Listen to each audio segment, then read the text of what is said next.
Welcome to a new episode of the Penumbra Assembly. It did that whole like pausing Mhm. thing, Dan. Did you see after the Oh, Yeah, mm-mm. like it went to our live feed and then it did the transition and then it went back to the live feed. Oh, that's Yeah. so weird.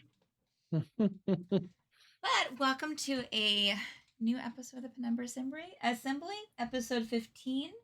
Let me get our music started here because it's so quiet on my side of things.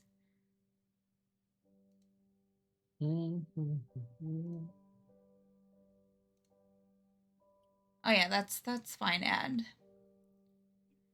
All right. So, did everyone roll for their inspiration? If you want to roll a d20 and put your number in chat, please. We'll go ahead and settle that before I do the recap. Welcome, viewers, for any viewers that we have, and welcome, players. Cute. Let me grab my dice. Okay. Well, I can make the chat longer. Wow. I had no idea. Miracle worker. Nice. I had no I idea got to that change the email. size of the box. If it's longer for more than 6 hours, I should probably Yeah, you should consult the technician. But then I just need to make the Nice. box bigger. Excuse me. Yeah, nice. Yes, Frank. Yeah, okay. Well done. Well played. As the referee would say, play on. Play on. All right, so we got you knew who you were talking about. Let's see here. 1 second. Yeah. All right, so for the rolls, well, y'all all rolled super low. Oh, okay, except for here comes Yell with the win. All right, so Love rolled 2, Yava rolled 2. Ooh. Oh, and we had two Two same ties. numbers. Drexlin a 4, Dacos a 4, and then Jill come in with an 18. Well, Jill gets it because the number was a 17. So Jill has inspiration for the night. All right, I'll hold on to that. I think I'm gonna roll 20 d20s just to shake D&D Beyond up. You're okay. All right. Well, you do that. Just play with the RNG. There you go. All right. Let me get into the recap since we didn't play or we didn't have a recap before this. So we'll go ahead and go over the recap for episode 14 from our last session. After leaving Tallulah's new home, the group stepped outside just as the phoenix flew deeper into the woods. However, with Yavani noticing that the phoenix may be injured and Dacos remembering the words of the ghost in the house that they had just left, the group, after camping out at Tallulah's new residence for the night, moved deeper into the forest. Eventually, they arrive at a clearing where a strange human stands, looking out at a clearing to the city, or at least a humanoid-looking person. Noticing them, she immediately retreats, holding her arm as if in pain and a trail of blood following her. Yavani, concerned, chases after her with an offering of help. As the rest of the group follow, it becomes clear that the forest is not on their side. Vines trip them and branches reach for them, forcing Dacos not into his broom, but onto his broom with Yavani. Ahead, the woman falters, but then transforms into the phoenix they had seen earlier, the branches helping her through the air. As this happens, a wall of bramble, vines, and branches rise up behind her for several hundred feet. Dacos and Yavani are able to fly through, but the others are left behind. Drexlin tries to fly up and over with Lev, but realizing he wouldn't make it before the spell ran out, retreats back to assist Jill in a battle against some branch-like creatures who are much stronger than they look. As they attempt to escape through the bramble wall, Dacos and Yavani soon catch up with the phoenix, who settles down at the house in the middle of the swampy pond. Even though the trees protected her at first, the phoenix, now transformed back to a woman, reveals herself just as the rest of the party catches up. Even though she's clearly still injured, the woman invites them inside. And that's where before we start tonight's session of the Penumbra Assembly. So, just as a little scene setting here, why is Streamlabs so huge? There we are. Just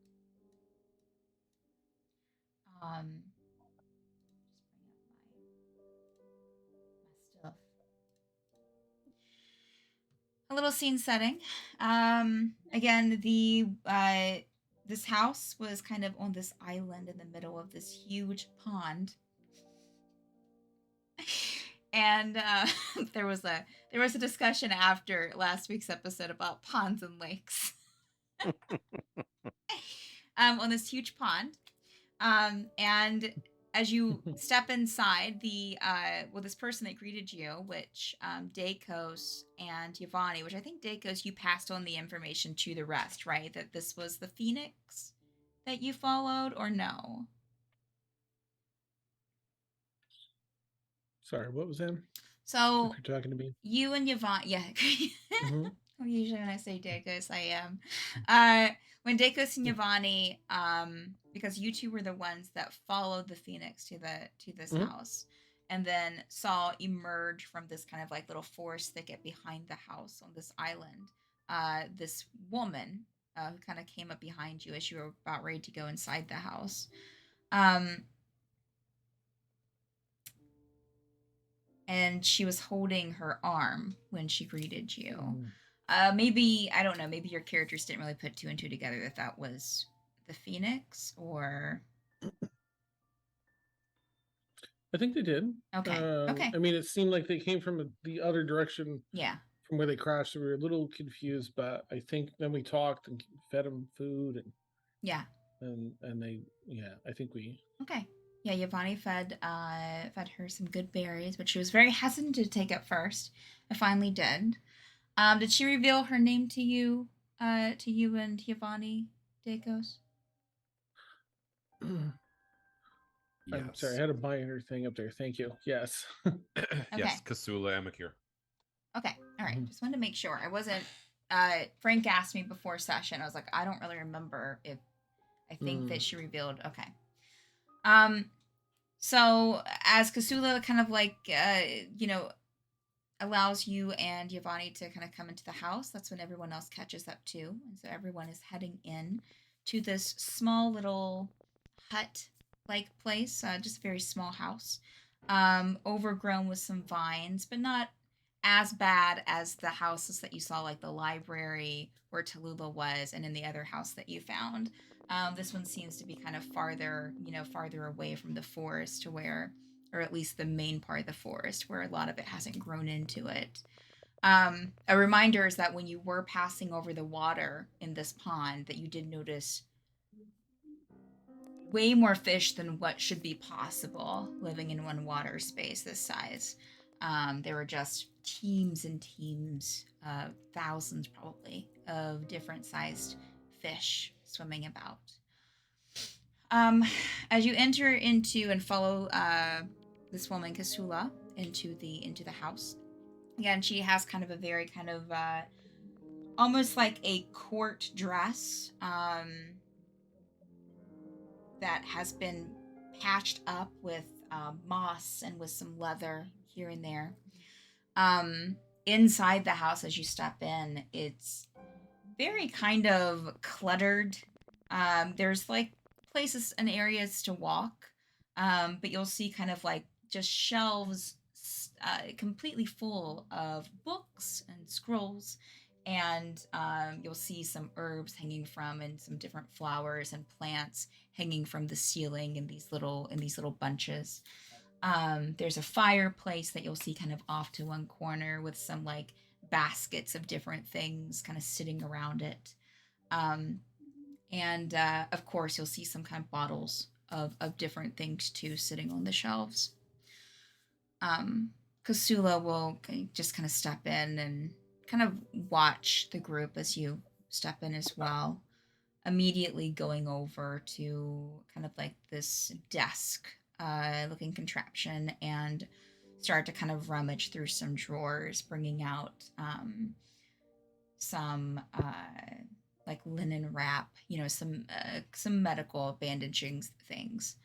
As she's still kind of like favoring the one arm, which Yvonne and Dacos probably would have noticed matched the side that the um, Phoenix was hurt to.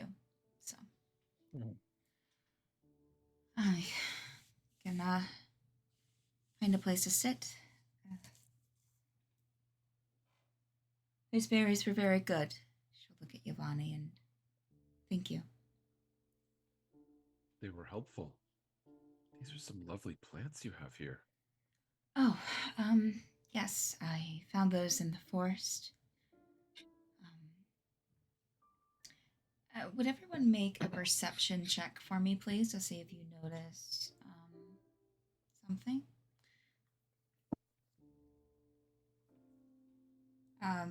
Lev, what did you roll? That's an 18. Okay. I just remembered a couple weeks ago when you were like having to roll on your phone. I kept calling on you for things. Yvonne, what did you roll for perception? 22. Okay. Drexel? 16. Okay. Joe? Oh, sorry, I was muted. 16 as well. Okay. And Dacos? 21. Wow, you guys are so perceptive. You'll Small notice, and you'll also notice that as she came into the house and you kind of followed her in, and also while she's getting kind of rummaging through these drawers, her eyes will kind of flip over to this kind of big window that's by the front door that y'all came through. And in front of that window is a small little like end table or side table, wooden, and on top of it is this large box. Seems to have some kind of like closed cover on it, but you would also notice that there is kind of like a gold key sticking out of the side of it. The box, just to give you an idea of the size, I mean, I say large, but it's like probably about 2 by 2 feet, like this way, and then height is probably around 8 inches, probably. Drexlin, could you make a history check for me, please? Sure. Ooh, natural 20, 22. Perfect. Do you want me to message you something that you notice as well? Or would you like me to say it aloud? Okay. You know what? Say it aloud. What the heck? Okay. So Drexlin, you, I think, were the only person that saw, that was, you saw Lady Lyra in the music room at the estate. I think you were the only person in that room, correct? No, I also saw that. Oh, Joe. Roll a history check for So. me, please. Oh, that's not a strong suit. Oh, we'll see. I believe in you, Yo. You got this. Don't. No. Oh, what did you roll? Well, it's a 7 with a modifier of -1. 6. Oh. Okay. So Drexlin, you you recognize this looks very at least the outside and the size looks extremely similar to the box that you saw in the music room at the estate. The one that you saw, I think, there was open, I think. I don't think it was closed. But as far as like even like the tone of the wood seems very similar.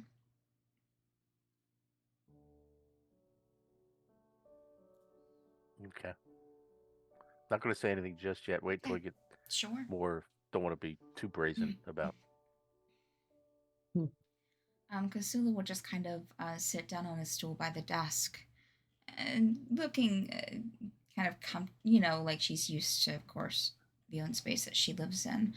I would also say that the group of you, with all of those great perception checks, would have also noticed several not like covering the floor, but here and there some red feathers. There seems to be also some red feathers used in the decoration. Very large red feathers that would probably fit the same size of like the phoenix that you saw. Hmm. If you mind, just I can get you some. And she's trying to like wrap her arm. Get you some tea or something in a moment if you want, or some water. Some excellent water from the mountain. Yep, good. Muted, muted, muted, muted. Milady, would you like for me to tend to that wound first, perhaps? Oh, um, would you mind? I can Not at give all, not you at some all. food in payment. I don't have much, but Giovanni will try to use medicine to tend the wound as best he can. okay. Uh, yeah, roll a medicine check for me, please. 21. Okay. Yeah, you're able to get her nicely bandaged up. She also has some like interesting salve in an unmarked container that she kind of like hands you to use as well. It seems to be nicely bandaged. Good job. Oh, um, thank you. You've been very kind. Um, she'll kind of stand and kind of like glance over at that box again, and then kind of quickly pull herself away and go over towards the fireplace. Let me get you some tea, water. I would love some tea if you are offering. It's very kind of you to host us in such a strange circumstance. I have some good herbs I can offer you. Well, you seem to have wanted to help me, so it seems that you're decent. If that is the bar, then yes, very decent. Mostly I think we are looking for answers here. Well, I will never miss an opportunity to help I don't know what you are, I must confess. Phoenix, woman, I suppose the Are- two are not mutually exclusive. Oh, are you a druid? Yes, I am a druid. Oh, wow. Hi, I'm a druid too. Maybe we shouldn't talk about powers right now, but if you want to talk about druidic stuff later and powers and plants, maybe stars, that might be fun. I do like stars myself sometimes. They are. Oh, I remember stars.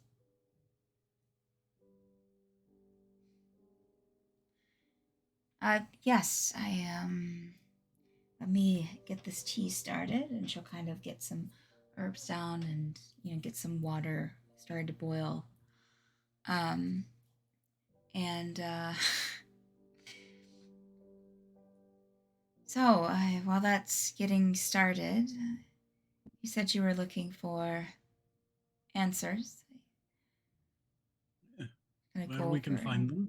stand over by the box by the window. Kind of put her hand on it. What can I answer? Are you from? She may have asked you this already, Dacos, and if so, I'm so sorry. Stephanie's brain is not functioning. No um, worries. what? So, are you from the city? Recently, I suppose. Sorry, please go ahead, Dekos. Better way of no, learning. that's no, it's quite all right. And as Yo said, we're just not originally, but we're passing through, saw a number of things that didn't sit right with us, and the pursuit of helping people in the city has ultimately led us here to you. Okay. Yeah. Did you? You came from the city today? A day ago, we've been traveling through the forest. We've been finding some rather disturbing things on our travels. Uh, the animals in the forest, who we've sort of come to learn that they're ex-villagers, they've been transformed into these animals, I know. and some have perished. They're very nice. I know. They are. So they're still alive. Some of them. Some of them, yes, we've come across quite a few, but some have perished. Um, how did you come to be here? I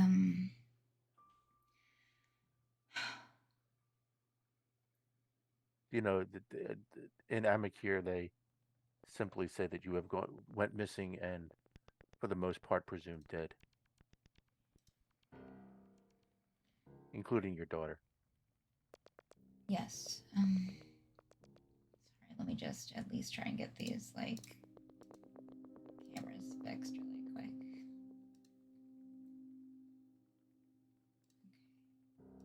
Okay. No. Yes. I figured as much. I've seen the memorial after it was constructed. Far after it was constructed.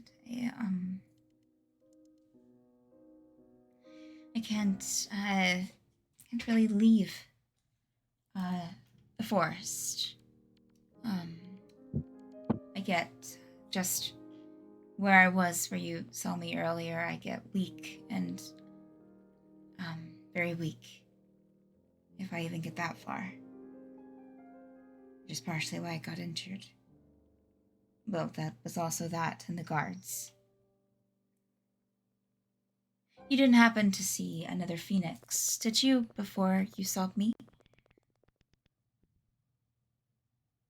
There was you're- more than one?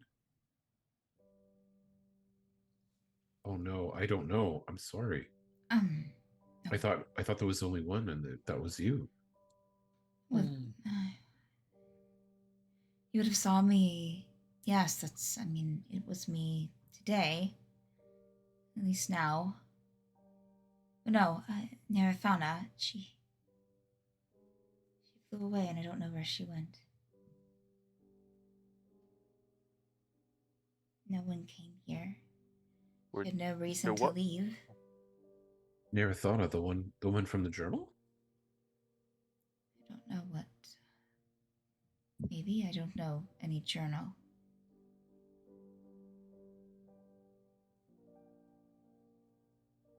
The day before, we were at a large house, and there was a phoenix circling that. Was that you? Yes. We did find someone who is deceased in the house. Oh, yes, I believe that was Narathana's friend. Okay. He. Aerith? If you don't, well, go ahead. Yeah, I'm trying to. Unfortunately, by the time that I was able to help, by the time that she remembered him, he was already gone. Mm.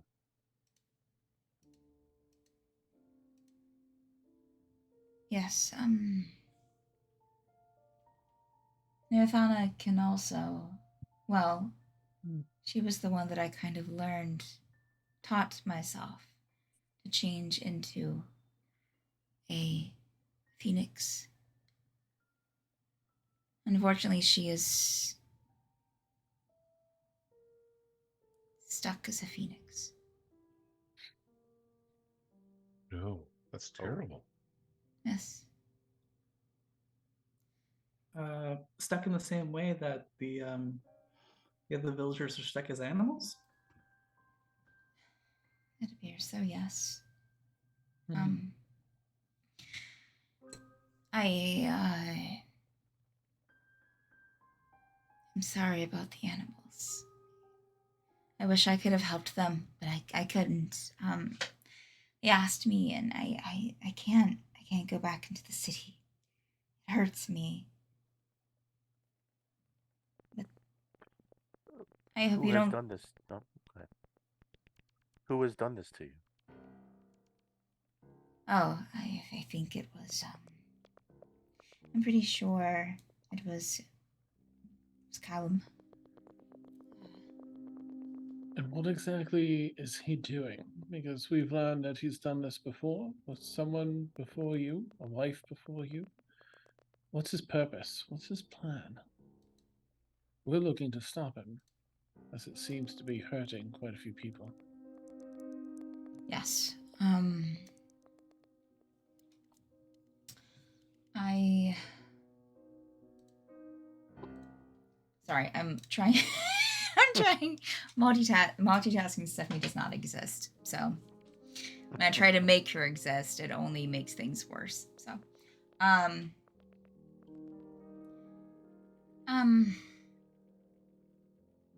far as I can tell, it's some kind of enchantment, some kind of And she kind of looks at the box again. I don't know. I don't know exactly what it is. I can't. I've tried casting different spells on sorry, names. I've tried casting different spells on Narathana and it doesn't work. There has to be something else that's keeping it alive. I don't know what it is. Just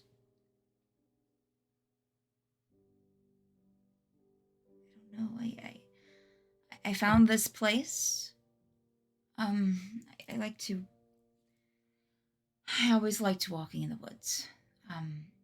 Even though Lord Callum told me that I was forbidden to walk in these woods, I like to sneak out here and came out this way. Walked so far one day that and the woods weren't always dangerous. That was mostly my doing. But I found this place. I looked around.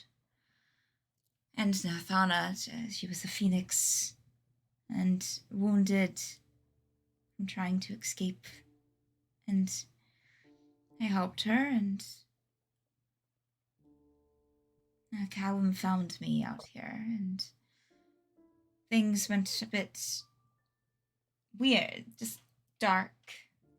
And the next time that I tried to leave, I couldn't. Well, I mean, I could, I just felt like I was going to die when I got to the city. No. This Nathana isn't. Do they also know Callum? That's not his first wife or an acquaintance of Callum, are they? Were they? Are they? She was the wife before me.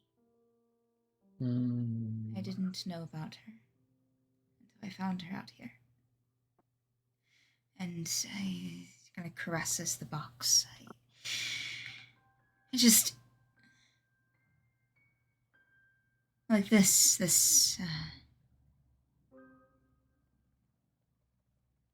right here was the first clue. Kind of, it's exactly like the one that he gifted me.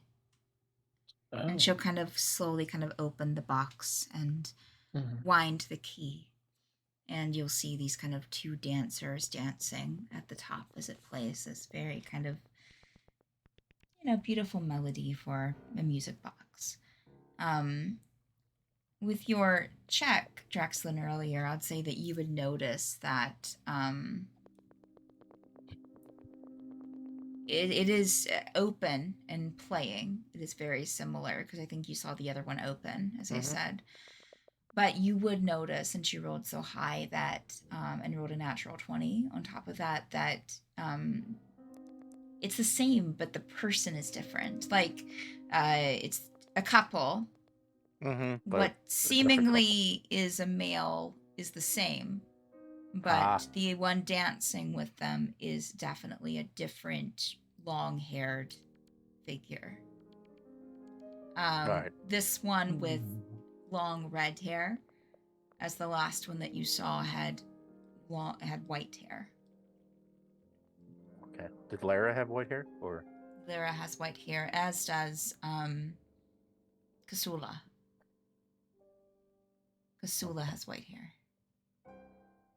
I couldn't Does help it- you. Go ahead. Go ahead. I Yeah. was just gonna ask, does it look like Kasula? No. The one in the one of the figures on this box that's dancing has this like long black hair, dressed very colorful. The other one has long red hair. Mhm.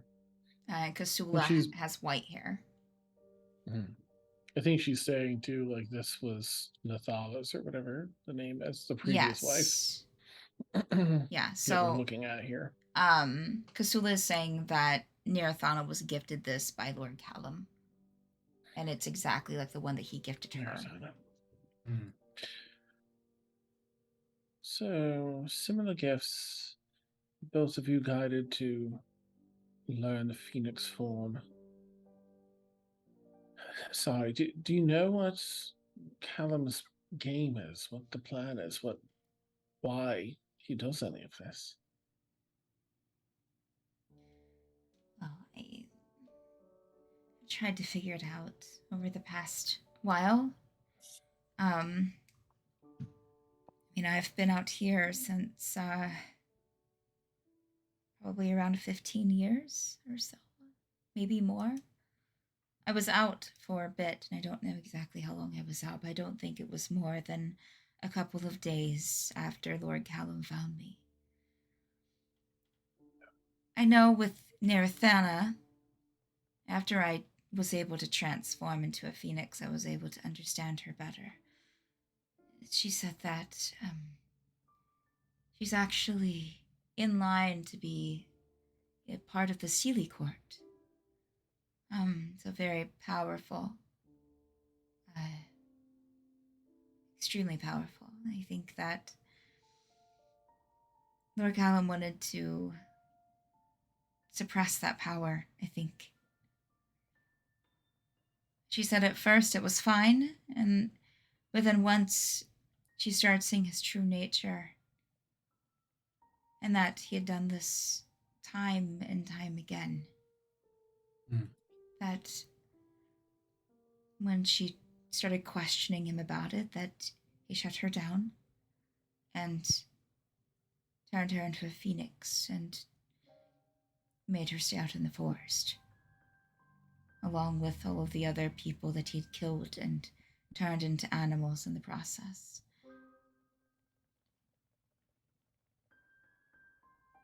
Lady Kasula, I can't help but mention that we met with Lady Lara. Part of the reasons we were here, we were looking for something, and she was offering assistance, but also she was concerned that someone with antlers was, for lack of a better term, haunting her, stalking her, and asked for our assistance, and that led us to the forest, where some of with the oddities happening, which we thought were just normal forest creatures, but now it turns out to be, yes, the villagers from that have been turned into animals. But when we met with to get to the point, when we met with Lady Lara, she had a music box just like this. That one was probably mine. Is she in any danger with that music box? Do these music boxes are some sort of enchantment? You'll see her kind of, for a moment, kind of blink and seemingly almost kind of lose for a moment where she is. And she has been kind of with one hand almost caressing this box beside her this entire time. She's at about her waist level. She kind of looks over at it and I don't know, but it is quite beautiful. I'll look over to Lev. Lev, do you have that?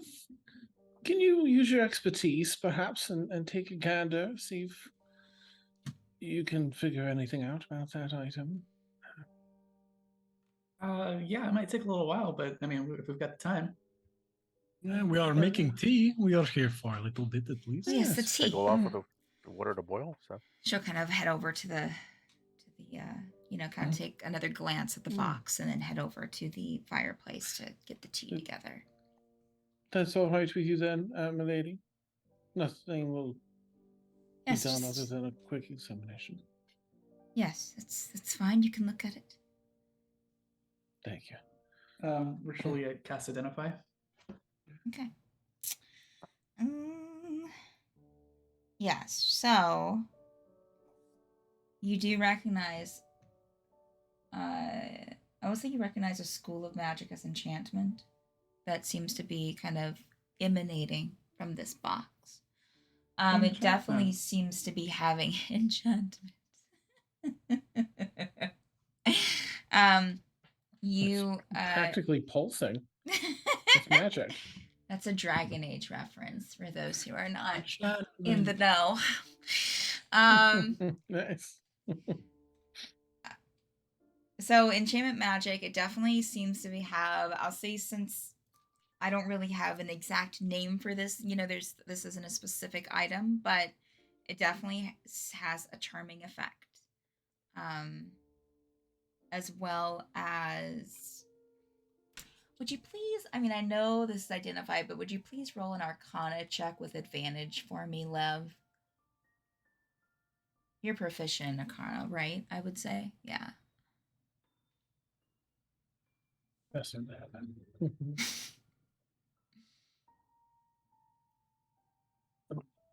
Yeah, with advantage, that's 26. Okay. Ooh! So you're picking up on something, Lev, that this seems to be not only tied magically to another to something else, like to another object or person, but also and being tied to it, I mean that it seems to be kind of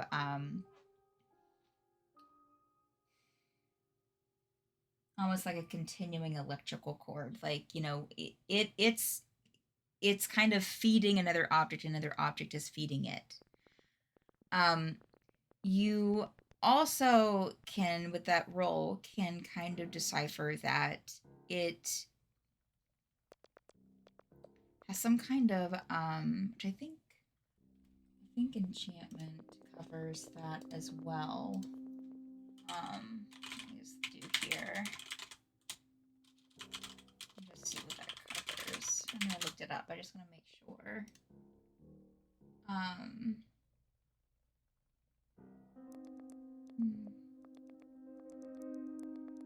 Yeah.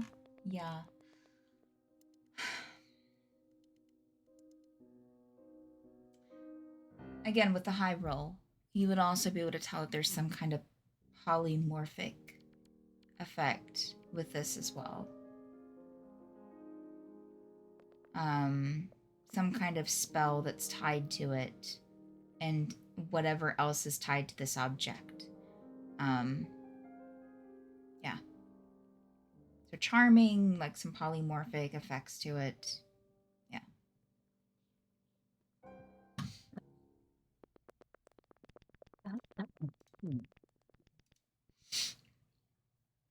And that's it. Oof. This is some pretty advanced stuff.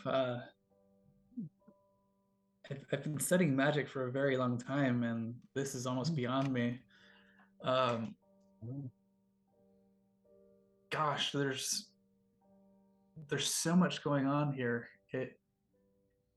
It pulls from a lot of different types of magic, and it's doing a lot of different things in just one spell. So whoever put this, I don't know whether to call it an enchantment or a curse on this box, is definitely a very powerful spellcaster.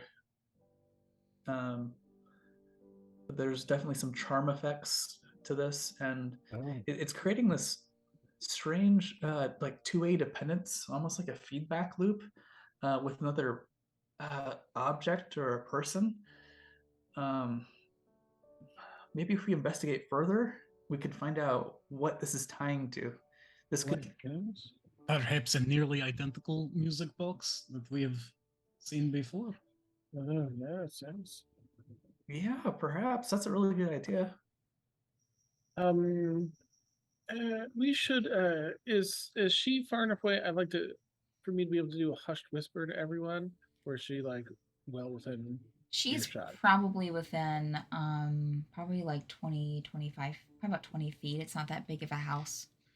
It's probably about 20 feet. Okay. Something to consider. With items of great magical power, and just with a few things I've noticed. Sometimes folks get a bit. The magic makes folks a bit possessive. This is in a hushed whisper. Because Yeah, Dacos. If she hears, she hears, but I'm saying it low enough to try. But I understand it's a small house, so I'm imagining she hears. And obsessive. So I think milady, how would you feel if we were to propose just removing this item and seeing it seems to be tied to this master plan? Perhaps we could take it off your hands and She will immediately step over to the item and put her hands on it, and almost kind of because she was holding a tray of drinks and she almost missed a table as she was trying to sit it down and head over there and put a hand on it. Mrs. Narathanas, I don't want to get rid of it without her consent. of course.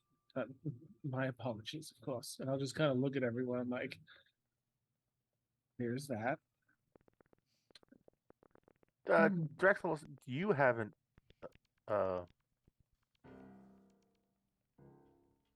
performed any magic on this box, right? So my companion here has detected a lot of magic coming from this box, and what I'm getting at is it's not of your doing. But I put spells on this box. It is lovely as it is. I caress it. I'm sorry. I have some tea right here. She'll kind of like look at you, Lovely. Drexlin, and then kind of like, I mean, not you, not Drexlin, look at you, Dacos, and like, since you had asked her the question, like we'll look back at the box and like step over and like quickly bring over the tray, in the process closing the box and putting the tray on top of it, of the tea. It smells divine. Just gonna go along with her. No, it smells divine. Yes, thank you so much. You're welcome. Mm. Greens come from the forest, and I'm sorry if you ran into some trouble in the forest. That was probably my doing. The forest is usually not that cruel, but I've made it cruel in order to protect myself and Nirathana. I'm sorry if anyone was hurt, or just doing what I have to. You understand? I'm gonna try and look over at Lev and just like tap my temple. Like, I won't tell you what I'm trying to do because if it doesn't actually translate here, it wouldn't translate in game. It's gonna be like If Lev sees you do that, he'll just send a message and say, "You can just tell me." perfect. Yay! Dare we try and dispel this magic? Lev will just send a message back. Yeah, I can create a distraction if you'd like. Shit. Can you send a message? I don't have that. I can't. I thought maybe you could. I'm terribly sorry. But maybe someone else can. I'll strike up other conversation and keep her busy. Okay, Lev is gonna go in turn and ask Sorry, if Lev. anyone has message or if anyone has dispel magic. Yava does. Okay, So just thanks. get a head shake from yeah. from Drexel. Yeah, head shake for Yo as well. Mm. Yeah, level reach out to Liava. I'm gonna create a distraction if you'd like to maybe cast Dispel Magic and see if that helps our friend. Are we sure it won't hurt her?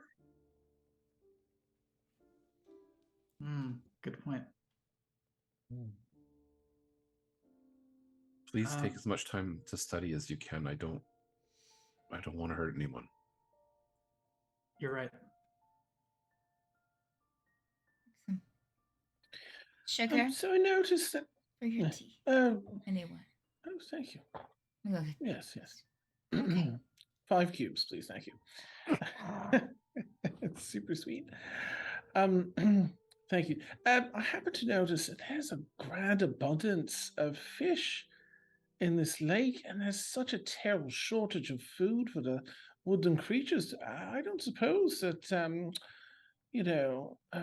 something could be done where perhaps some of this plentiful bounty here could be shared with the poor creatures are racing into town looking for scraps, eating pets in the city. They're starved. These people, these previous citizens. So you would have them meet other people. The bloody fish are people as well. Sorry, this is Stephanie Well then. smiling, not such the exclamation. No, I would not wish that. Thank you very much for Hey, enlightening me. That's what me and Narathana talked about. They were here when she Mm. came here. Oh, And what a- I just think that they don't. I don't know. I just feel that they are not just fish. it's a feeling. Well, I the would other say, animals are humans, or actually used to be humanoid. I figure the fish will probably be as well. Plus, I've been here for a while, and I've noticed that they don't eat unless they absolutely have to. I see. And Nirthana told me, and I've seen it myself, that if they do, I mean, I try to feed them things now. You know, we make some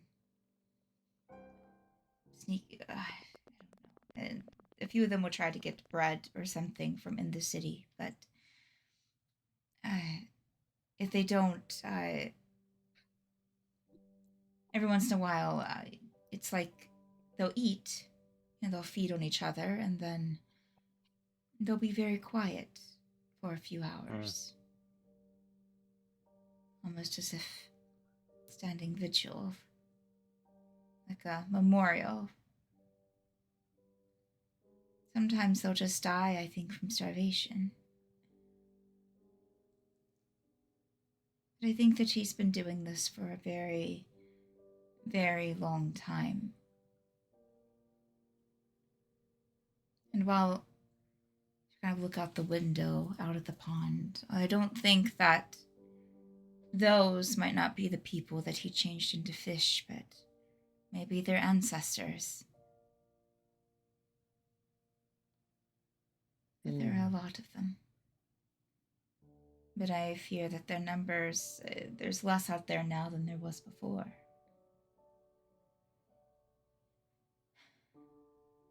Any milk? I don't have any, but I have something that might, an herb that might be similar. Is the tea okay? No, thank you. I don't think I would like to drink the milk from those animals personally. Well, no, it's not from the animals. It's a weed that I found that, when boiled, can give a very similar sweetness. It was joke in Portuguese. Is there any other questions I can answer? I'm not really sure what else needs to be said. Can I ask a possibly rude question? Sure. Lady, is it okay to call you Lady Amakir? That wasn't the rude question. Is it okay to call you Lady Amakir? You may call me Kasula. Lady Amicare, whatever you want, as long as it's a name of mine.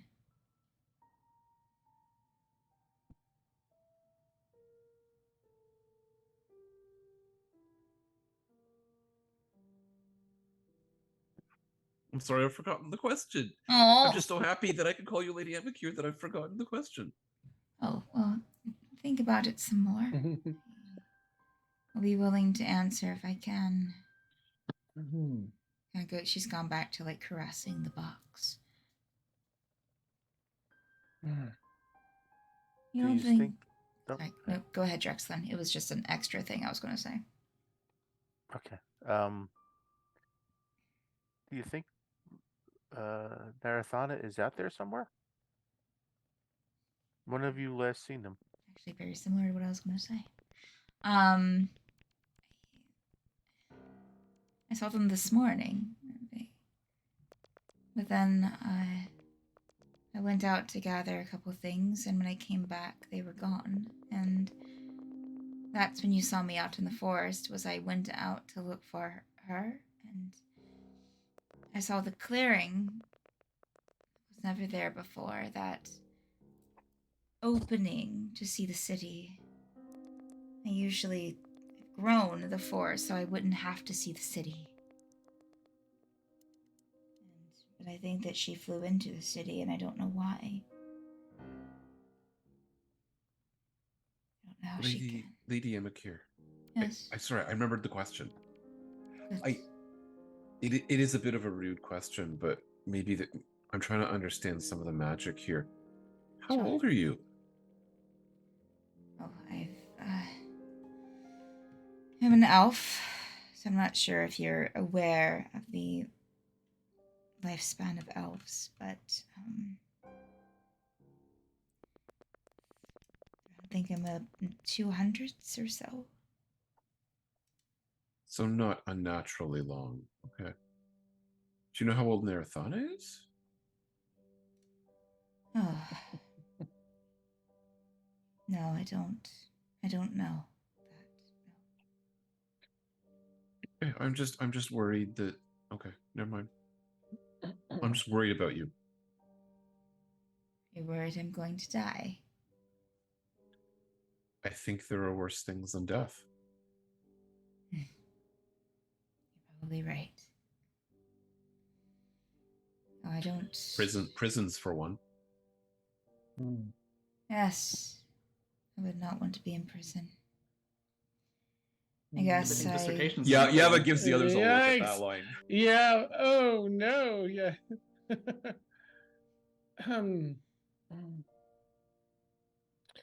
So, lady, of course, we were hoping to find some answers here. I fear the only ones that might be present pertain to this mystery of these music boxes, yours and Nirathana's. I'll be frank with you. I've had much experience with magical items that come with almost a bit of a curse. They tend to make those near them unwilling to part. Now, most things in here, let's say that we needed to save a child's life right in this moment.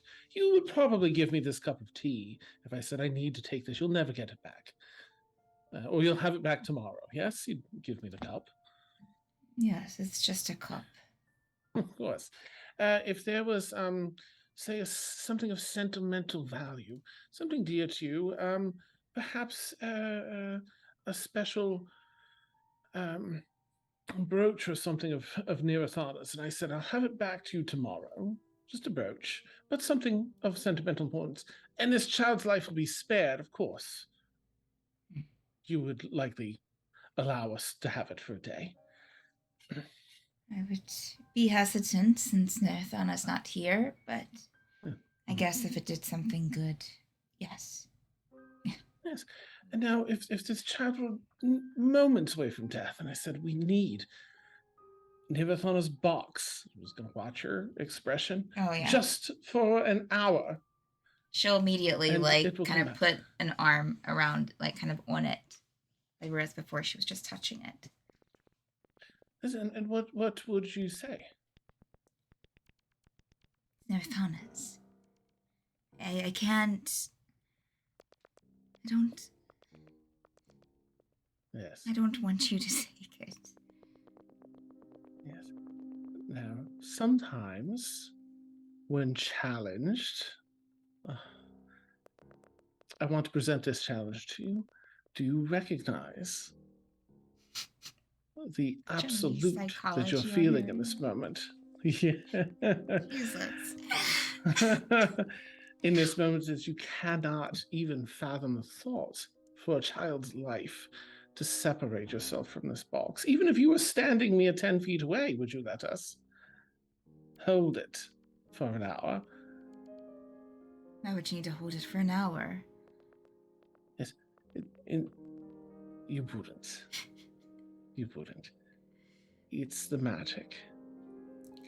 But I'm just curious if you can you see that for yourself? I'm just going to see if any of that reaches through to some part of her. Make a persuasion check. Okay. In the meantime, could Lev kind of deduce what would happen from what he's learned from the box if he separates, or if the party separates her from the box, if there would be any ill effects? Mm-hmm. Or dispel, probably, too. Oh, of course. Dispel probably too. What do you mean, Dacos? Oh, I'm sorry. It's for Edes. I mean, I was multitasking, thinking like what the effects of what would happen if if you use dispel was cast in the magic. box. Mm-hmm. But and, he that's not what he's asking. So no, that I know, wasn't what I know, he's asking. I know. Okay. And given your given your high roll earlier, I would say that you'd be able to tell that like it doesn't seem like this is something that would affect if you just separate the box from her. It seems to be a more kind of wide-reaching circumference, and not like it doesn't seem like what it's tied to isn't like tied to her. It seems like it's tied somewhere far out, like possibly miles away. But still in this plane, I'll say. Got it. Thanks. Sorry to interrupt. No, you're fine. Okay. I have 0. I have no modifier for persuasion. I got a 10. Oh, this isn't Kazeel. That's right. Nope. Well. Drexler's going to take a wild shot. Okay.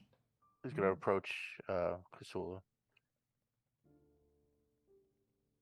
We're not sure. Obviously, this box is doing something magical. It might be affecting you. We don't know.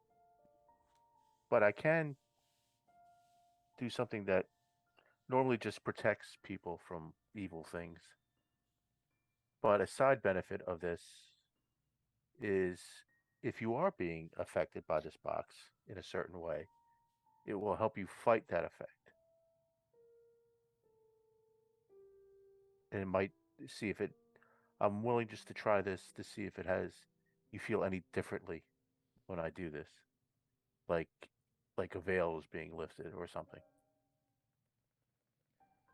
I'm asking your permission if it would be all right if it has no harmful effects on you or the box at all. But if the box is affecting you, you might get a glimpse or have a chance to resist any effect that the box might be having on you.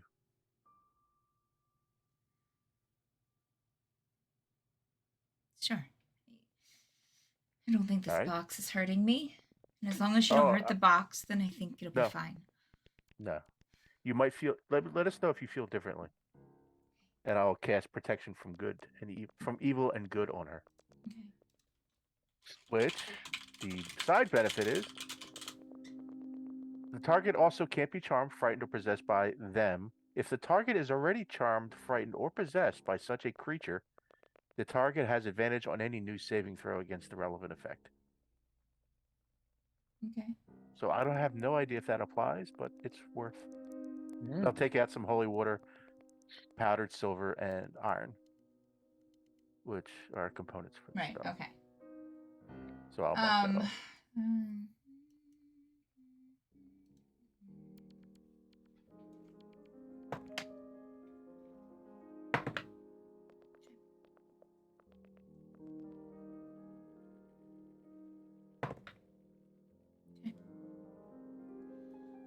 You cast that spell. You got the components and cast that spell, Draxlin, and you see her with her arm. Well, she removed her arm after she was like, "It's not hurting me. I'm fine." She'll kind of stand there and almost look unchanged for a moment, to where you almost wonder if anything even happened.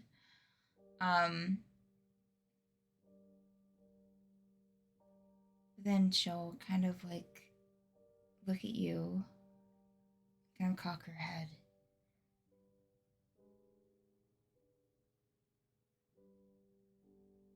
Huh.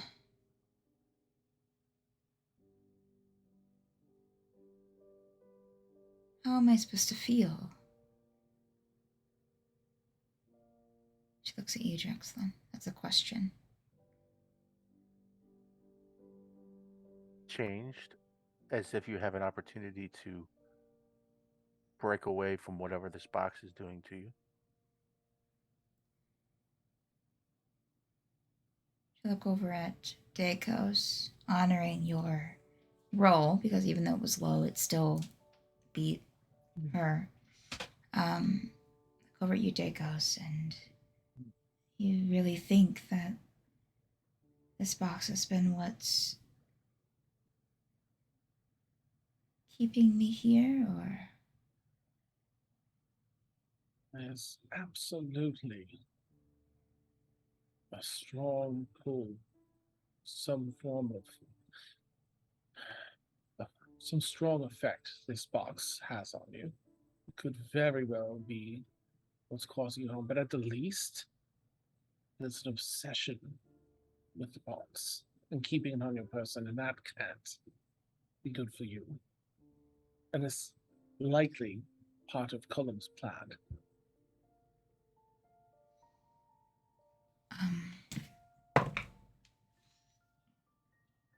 She's going to kind of look from you to Drexlin and go over and kind of walk across the room and grab this walking stick. And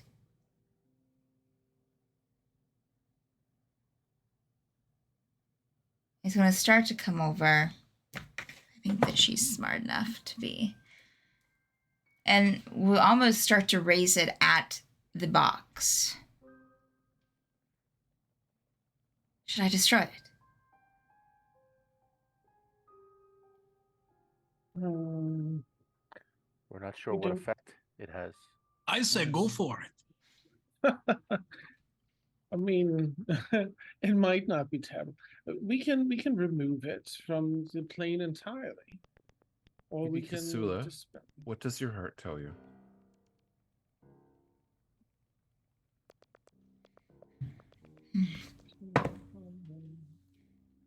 Oh, I think from what you said, from what all of you have said, it seems as if this might be affecting me, but I also am worried that it won't work. That destroying it won't work.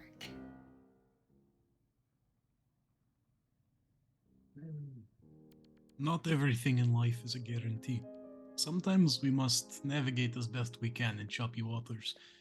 At the end of the day, this box is beautiful. It is just a box. And if there is even a slight chance it might reverse this fate that has been put upon you. Is that not something you would wish to seize with both hands? Yes, it is. Yes. If someone has something sharp. Unless you don't want me to destroy it. And if it's magical, was our friend, maybe one of our friends here has the means to destroy the magic of it versus the actual. Then you can probably destroy if you wish to. Often magical items will be very resistant to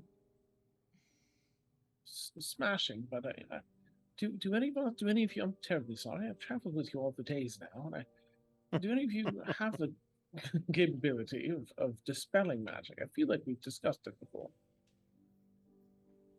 I could, but I'm hesitant to do so without Lady Kasula's permission. She's looking to destroy it.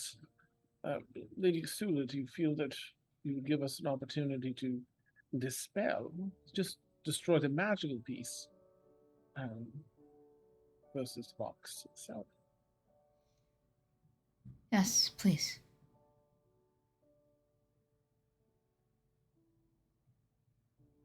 All right, Giovanni will step up to the box and Just address before. Just Go ahead. before I'm you going to address ca- it solely for a moment, so you've got a moment. Okay. I will cast Bless on Yava.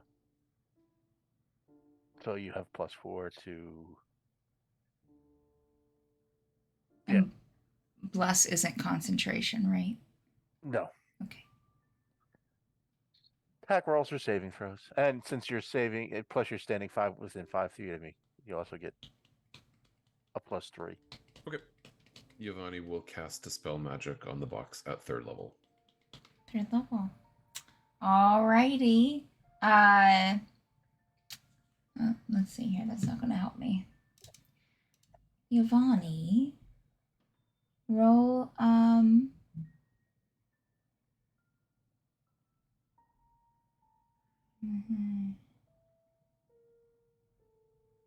make an ability check using your spellcasting ability, please.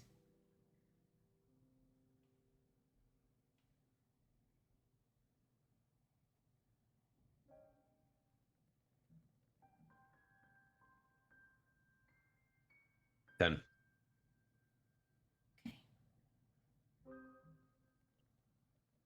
Do you want my subscriber die? 2d8. I give him my inspiration. Okay. You're inspired. So you have a 1d8, Giovanni. And as Yo gives the inspiration, he's going to offer out his battle axe as well. Okay. Our implement was requested, I believe. Okay. We're up to a 13. Up to a 13. I will say, Drexlin, is your subscriber die still on the table? It's available, yeah. So that's 2d8 that you have, right, Drexlin? Yes. Yeah.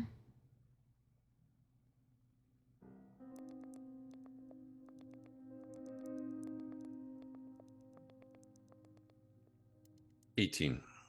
Okay. Giovanni, as you cast Dispel Magic, and this is taking a lot of your, you've used Dispel Magic before, but this is taking a lot of your ability. Like, it's almost just completely draining any magical ability within you.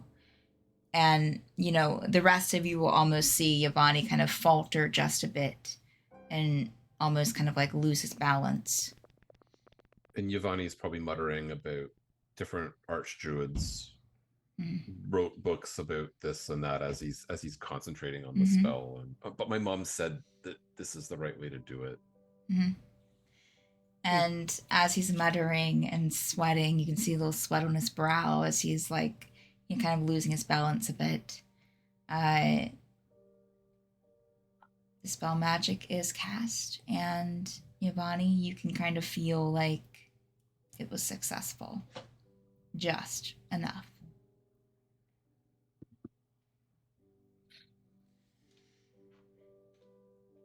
Lev, I think it worked. Did I do anything? Lady Kasula, are you okay?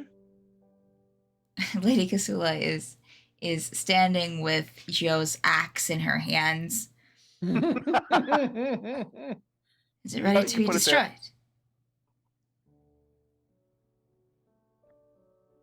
Is it ready to be destroyed?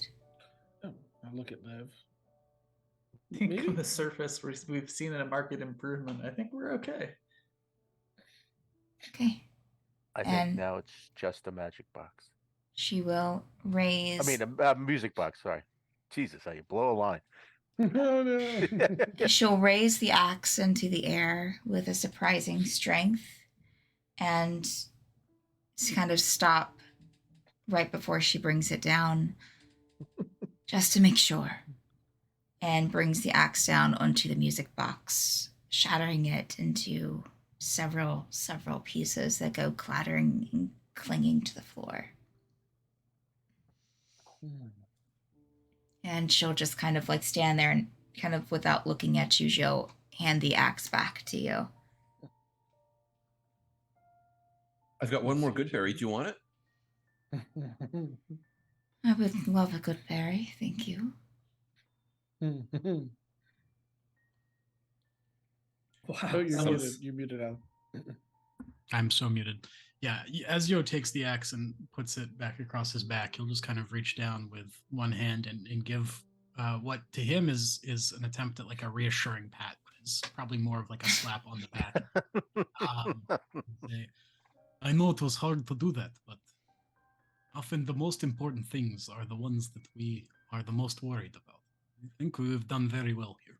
I think so too. Yes. She'll immediately step over to the window and look outside. The animals aren't the fish, they're not back. They're not.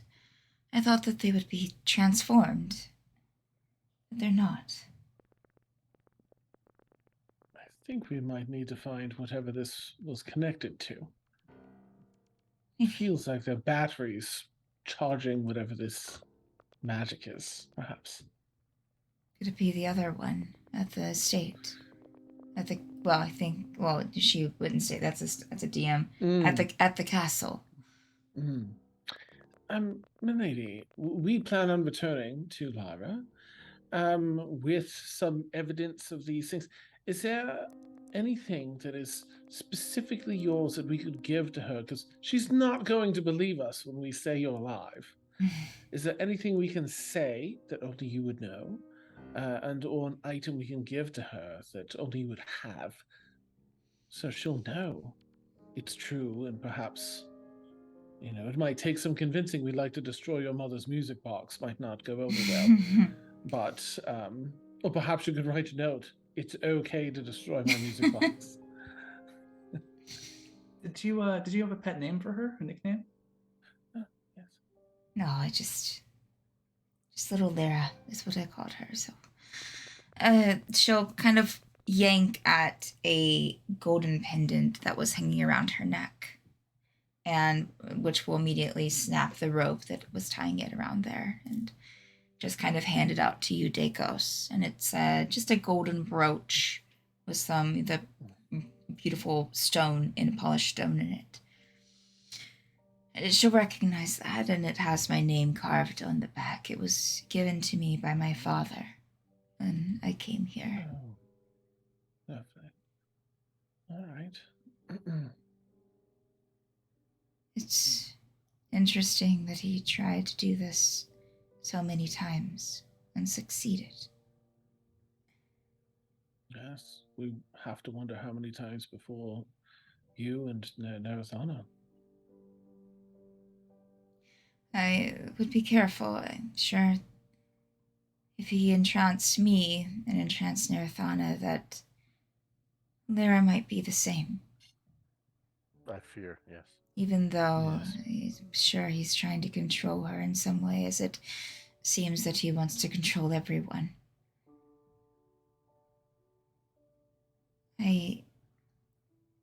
She looks at you, Drexlin. You asked about the shadow, the one with the horns. That's, I guess if Lyra mentioned that, it's what I used to call the castle spirit. I had never seen it in my life until I moved here. And haven't seen it since I moved out here permanently. Only within... Did it seem friendly to you? Sorry. It was menacing. It came in my dreams. It seemed to haunt the halls. It kept me afraid. But again, I only saw it within the castle walls. I see.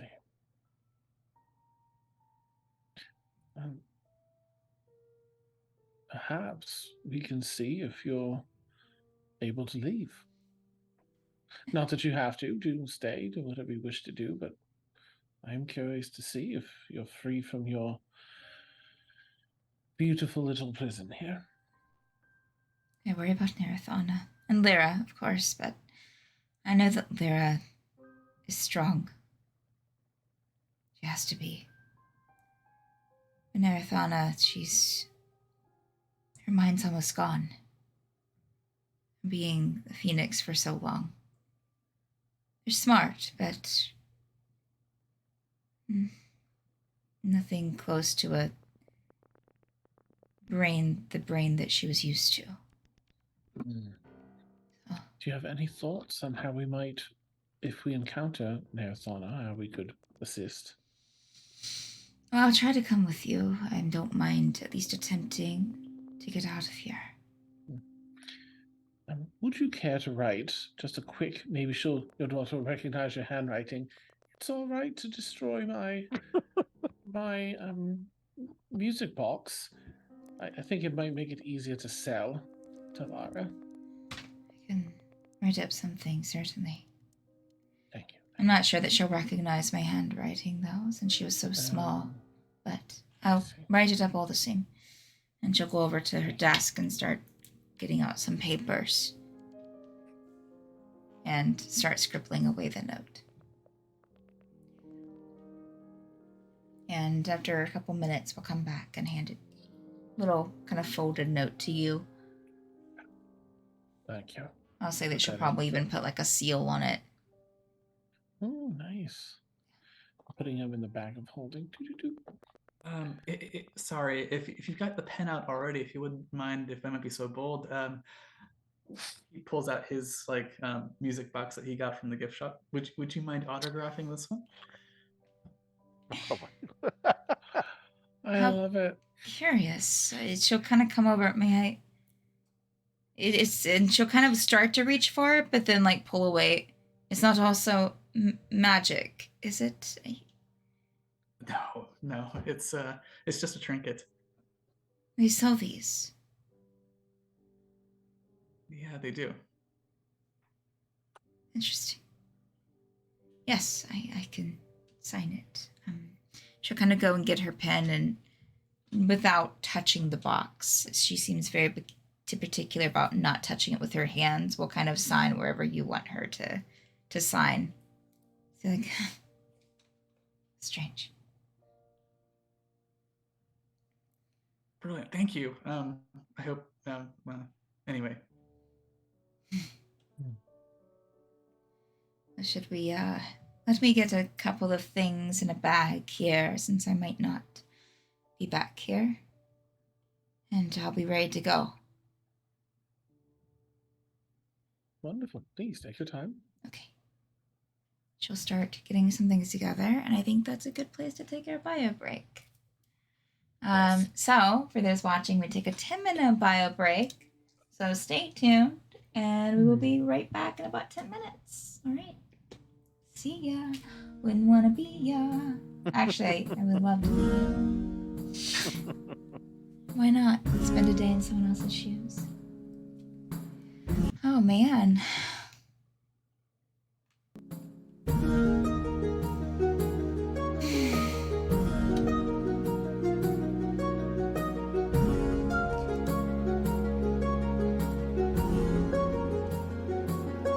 Should be interesting.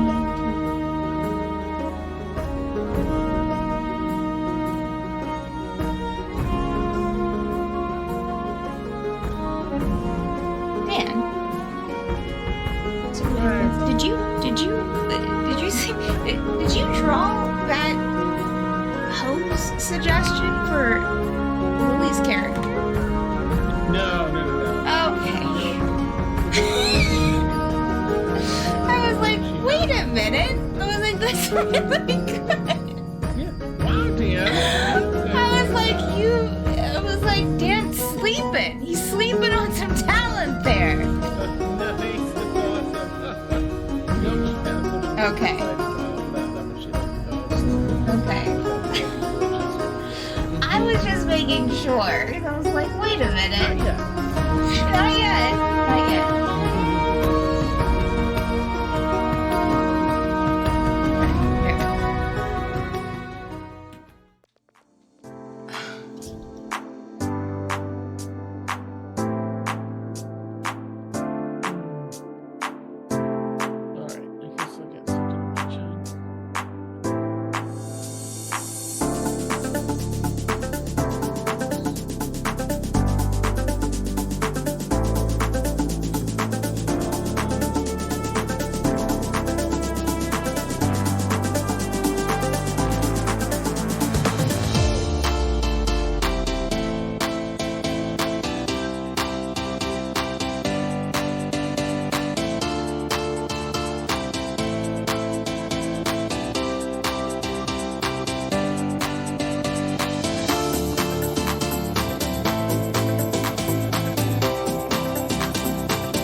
Nice. It's an airport exclusive, and it tastes like apple pie.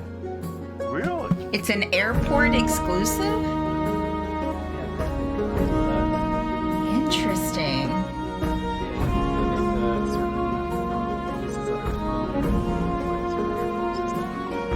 I had no idea. Wow.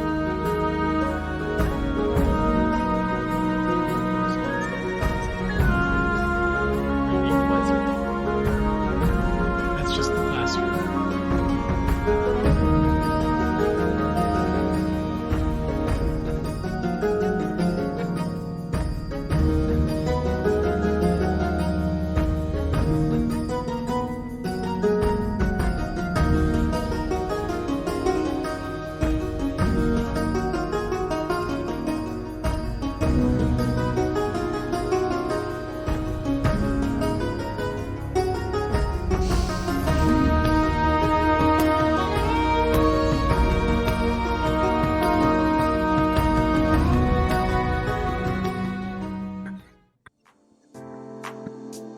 Oh, easy there.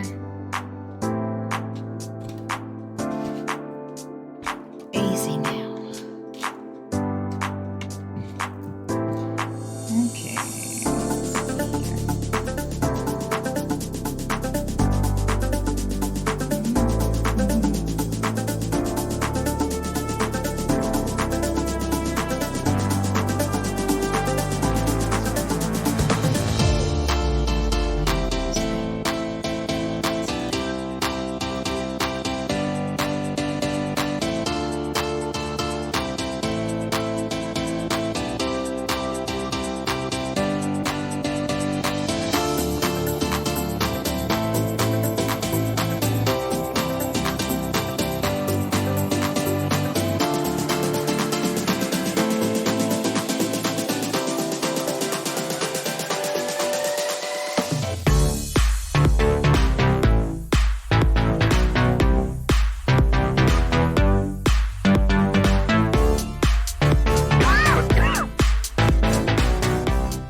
Alright. Let's check it back.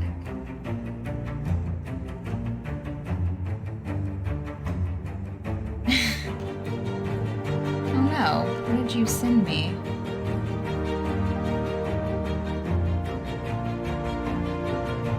Oh, that was a long time ago. That was like an hour ago. Sorry, I just saw your message, Dan. In Zoom. Oh, yeah. Gotcha. That's fine.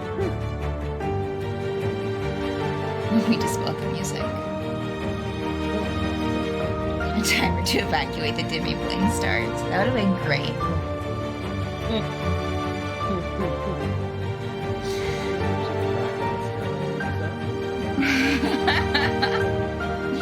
All right. I mean, it was already there when we got here. So. Yeah.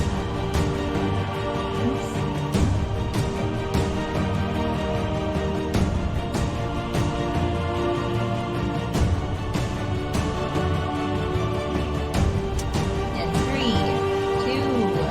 2, 1. And we're live. Okay. That was kind of something. Yeah. Congratulations. Thanks. Every once in a while. I don't like to make doing good a habit because I've learned in the America's workforce that if you do that, if you like go do things perfectly all the time, that then they're just like, oh, then you'll just do things perfectly. We don't have to pay you extra to get that done. It's fine. Yeah, it just Yeah. becomes the Yeah. expectation. Mm-hmm. Do some more. Mm-hmm. Yeah. In fact, yeah, here's some work that's not in your job description that you can do. Here you go. Have fun. Wait, am I getting paid more? Nope. Sorry. Welcome back to the Penumbra Assembly. How are you doing? Welcome back, viewers and players. All right. So, listen, it's okay if we don't have battle tonight. That's perfectly fine. Look, I have a lot of minis that are just painted and ready now, so it's a-okay. they're ready for the next time we play. You know, no hard feelings. It's fine. Yeah. So y'all are Kasula will have like a little like like crossbody satchel, and we'll like add one last thing to it. Okay. I guess I'm ready when you are.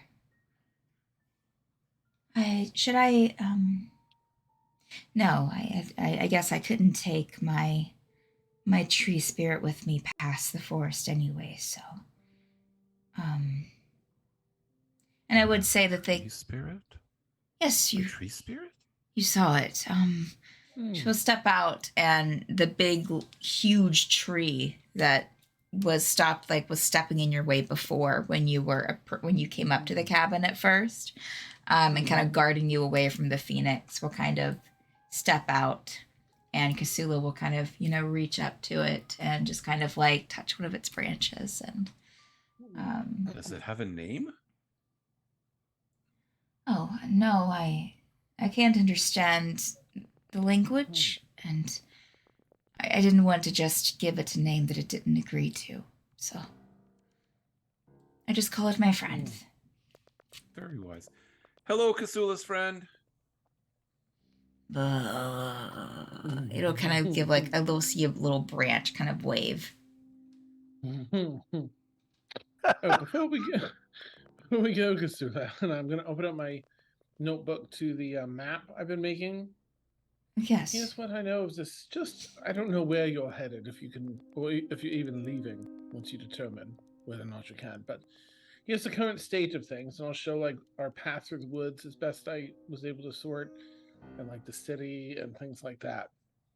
Current state of things. For this forest sort of ends here, and then there's this other, kind of describe the different things we've seen. Yes. You most likely, and she'll kind of touch, like as you're presenting this, kind of touch your arm, Deikos. We shouldn't run into too much trouble in the forest, at least. I can't promise anything past that. The city, I think, was different when I was here. He kind of, it seems, rebuilds things. Wipes the slate clean, as my old instructor would say. Is that why we saw ruins in the forest? Yes, some things still remain. But he does change around the city a bit, and he makes the living quarters of the royals up to what they expect. Mine was a little bit more castle-y, a little bit more like a fortress. Apparently he built something different, it seems, from what I can tell, for Kasula. I mean, not Kasula. I'm sorry. It was a DM slip for Lyra. Yeah. So thank you. Would you mind if we stopped, would it be too much out of your way if we talked to the animals before we left? Not at all. They would be delighted. I would like to, I don't know if it was made clear, but part of the reason behind the briars and the thorns walls was not only to keep humans out, but also to keep them out. I couldn't help them, and they couldn't quite understand why I couldn't help them. So it wasn't right, but I just got tired of feeling bad about it. So, but I would like to apologize to them and let them know that if I can, that I would try to get rid of whatever it is that's keeping them like they are. If that's okay. It's very reasonable. Thank you. She will bid goodbye to the tree. And, yeah, y'all can start your way back. As you step off of the bridge coming from the house back into the main part of the forest, you start to see that Kusula is very trained and very surprisingly powerful druid. And you would have probably especially noticed this, Yvonne. I was going to say Yasula. And combine both of your names together. You would definitely notice this, Yvonne, and just specifically, like you all would notice it, but Yvonne, this would definitely catch your attention of like, she just seems to command the forest in this part. All of the, weird trees that were grabbing at you do not. In fact, she even makes it kind of an attempt at like greeting the trees as she walks through this deep part of the forest. You get, let me switch over the music because this is like weird music and that's not what I want. It's not what I want. Here we go. She greets, some plants and the trees. We'll kind of stop and look for a moment at the illuminated mushrooms that you saw so frequently through the deeper part of the forest. But any vines or any bramble that was in your way, she'll immediately kind of almost wipe, and they'll just kind of leave and retreat back into other parts of the forest. You get to the huge bramble wall that all of you remember making your way through, and you can get back through it, but she'll make almost like a doorway through it, and you can see some of it start to dissipate as she stands there and starts to work her magic. So I would say even without rolling for anything, like it is pretty evident that all of the issues, as she said, that y'all came across getting to her place, getting through the steeper part of the forest at first, getting there were most likely caused by Kusula in an effort to protect everything. Unless there's anything anyone wants to do, just stop me. But you'll get to, nothing really alarming happens. And you'll get to that kind of wall that separated the regular forest where the animals are from where the deeper part of the forest started, where you came through with Tallulah. And Kusula will kind of do the same with this wall of bramble as well, and make a doorway for you, and even as you're walking through, you'll see some of it kind of dissipate along the line of the forest. I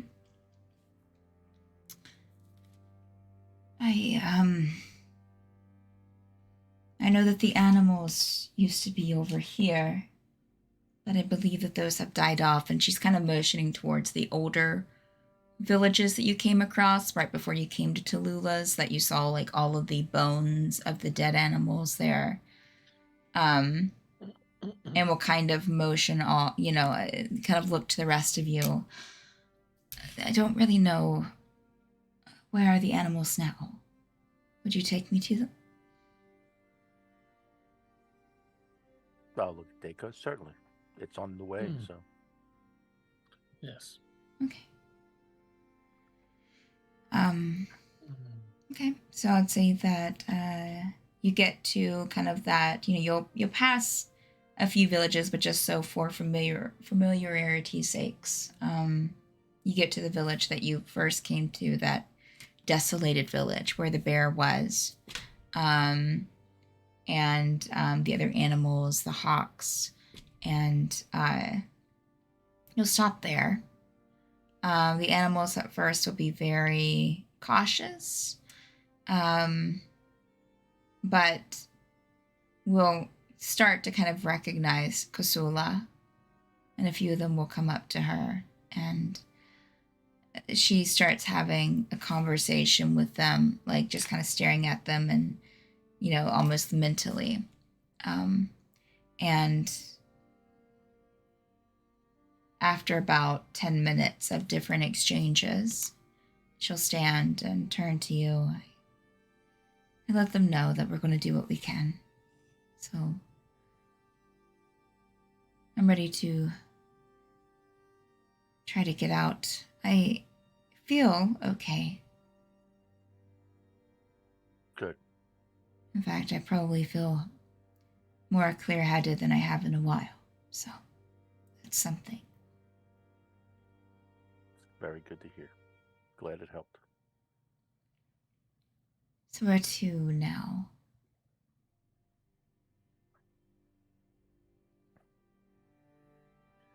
Well, I guess off that village, right? That there's a path that leads back to the gap in the gate, right? Yes. You can head back to the gap in the gate. Direction will take the point, by the way. Just Okay.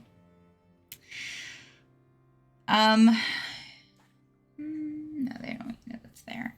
Yeah, you can have that same gap that you came into the forest with, and when you reach the outside, you have that same kind of culvert that you have to make your way over. That's a little dilapidated. I won't make you roll since you're so you've done it before. Kasula has a bit of trouble, surprisingly. But I would say that you're able to help her across fine. And now, after that, you are back on the edge of the city. Now, you would hear a couple of guards talking to each other. It doesn't sound like that they're right beside you, but it does sound that they're close. You right now, I'll say that you're still in some foliage and still hidden on the edge of the city. Up in the north. Do I know my directions? Northeast corner of the city.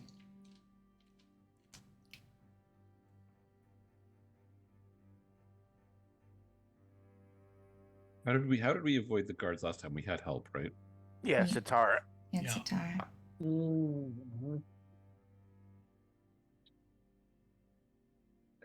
Can anyone? Well, let's see how far that works. Oh, 30 feet. My psionic mind's only 30 feet, so we'd have to be within 30 feet of Satara. Yeah, I don't think we're within 30 feet. No.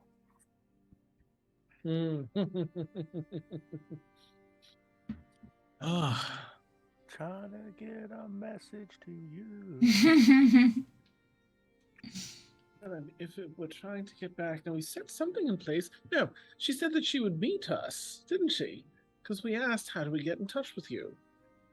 She said she'd keep an eye out for us or something along those lines. It has also maybe we been just over a meet? day, just to let you know. Well, that wasn't all the same day? No, we you slept. We slept at Tallulah's. Yeah, Okay. early last session. So it's been probably a little over a day. Okay. We can camp and see if she comes back to look for us, I suppose, or I mean, I imagine at this point, having gone off the radar, that guards will be on high alert if they see us, and we do need to get back to Lyra. I'd almost say it's worth camping a bit, see if she returns. I may be of the essence, though. I was thinking the same. The captain of the guards, maybe not captain, I do not remember titles so well, but it was made very clear if we came back here, they would be a bit more obvious in their attempts to kill us. So, who knows? Sometimes the quickest path is the shortest one. Perhaps. What time of day is it? Do we have any, It is probably you're probably getting like late day, I would say, because you've traveled. You camped, you traveled through the forest, you had the whole encounter, you talked with Kasula for a bit, so probably around midday, I would say, probably like around 1 or 2. Is it just these 2 guards that we see? Yeah, you don't see them where you are. If you want to make like a perception check to see if you can kind of look through some of the foliage, you can. Any of you. You just kind of hear like some slightly distant conversation. Like, is that definitely not like on the other side of a bush from you, but they sound within feet away. 18 for left. Okay. 23. Ridiculous. Okay. Anyone else roll to see if they could 6. see the guards? 24. Okay. Yvonne, did you roll? 19. Okay. So everyone except Drexlin. Drexlin, you're just I'm more concerned with keeping you're very concerned. Kusula safe. Mm-hmm. The rest of you would be able to kind of pee through some of the foliage here. You have a kind of an unused part of the canal behind you. But as you're right here on the outskirts of the forest and on the outskirts of the city, you look through some foliage and notice that there are a couple of guards kind of chatting with each other, about 25 feet away, probably. Okay. So close, but not breathing down your neck. Suddenly, Drexel will say, "Oh, I'm an idiot," and I'll reach into his pocket, and he has a sending stone to Quinn, and he'll send a message to Quinn. What are you messaging? Drexlin, we've returned from the forest.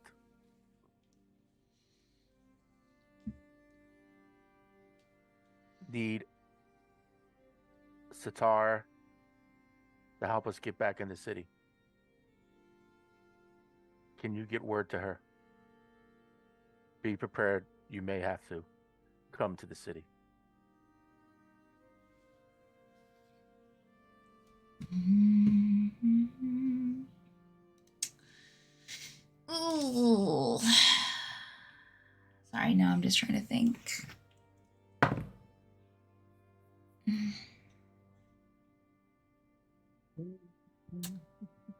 It'll be a moment, about a minute, and you'll hear,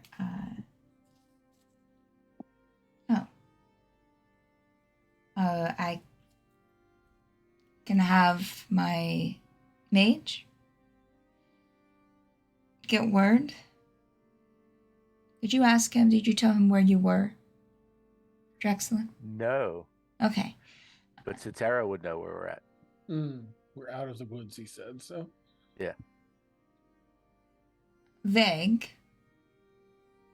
Suspicious. Interesting. But It's like describing a whiskey. I'll make sure she knows.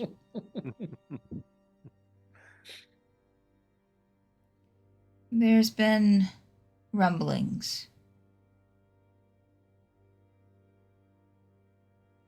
Strange. I'll stay alert.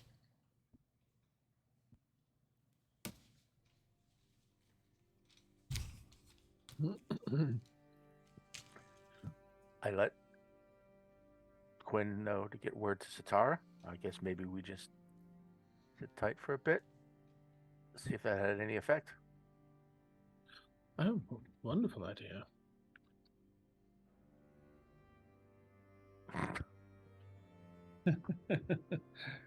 Yes, yes. We need very direct passage back to the Lyra. Who is this Quinn? Quinn was Oh! the co-ruler of Amikir with Lady Lara for Oh, about 5 years ago. They had don't really know what to call it, a falling out, and he was sent to another demiplane, which is a mirror image of this one, but upside down. Yes. interesting.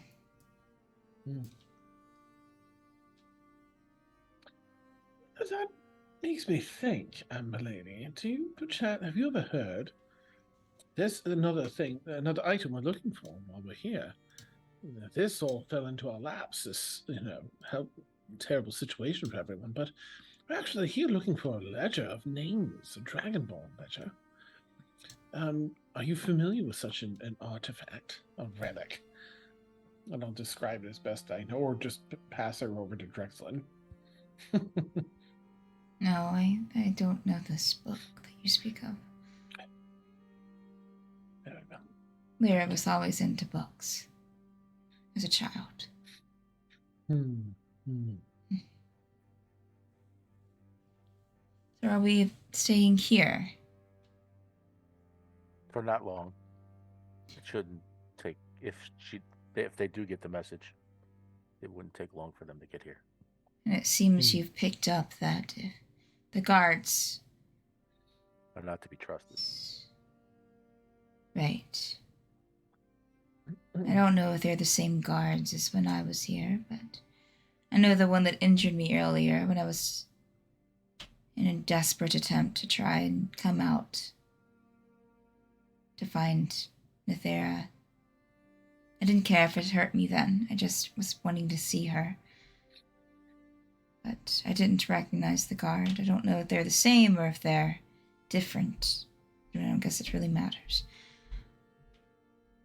Well, the leader goes by the name of who was that hateful? Who runs the guard here? Oh, the one who threatened to murder us all. Yes. That's the one I was. Not the first one, the second one.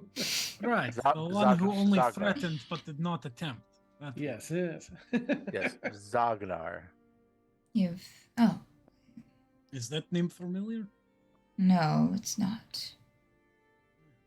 Not to us either, apparently. Yeah. It's a forgettable name. You've had a lot of run-ins with the guards, I take it. It sounds like. It was not our fault for once. Usually when there are run-ins with guards, it is because of things we have done. Things I have done. I do not wish to speak for my friends. This occasion, they skipped straight to causing us trouble, rather than even waiting for us to give them problems. She'll kind of smirk. Very efficient justice system, I suppose. The monsters. Whoever they're working for, it is not in the best interest of Amikir. I believe that. And I also believe it's probably Lord Callum. At least it was when I was his prisoner. Seems a safe bet. Lyra herself seems to be perhaps teetering on the edge of this state of being controlled, maybe, or put in a fog. Some of her closer, perhaps friends, self-reported friends, have spoken of a change a couple of years ago, change in demeanor. And when we shared some insight into the guard's shady behavior, she seemed a little shaken, enough to recognize it, but not in the way one might expect. So I feel, in case we're fortunate enough to get there, and you yourself are able to meet her, prepare yourself for her to be in that sort of state. I've only seen her from afar. Not since she was a child. It'd be good to see her at all.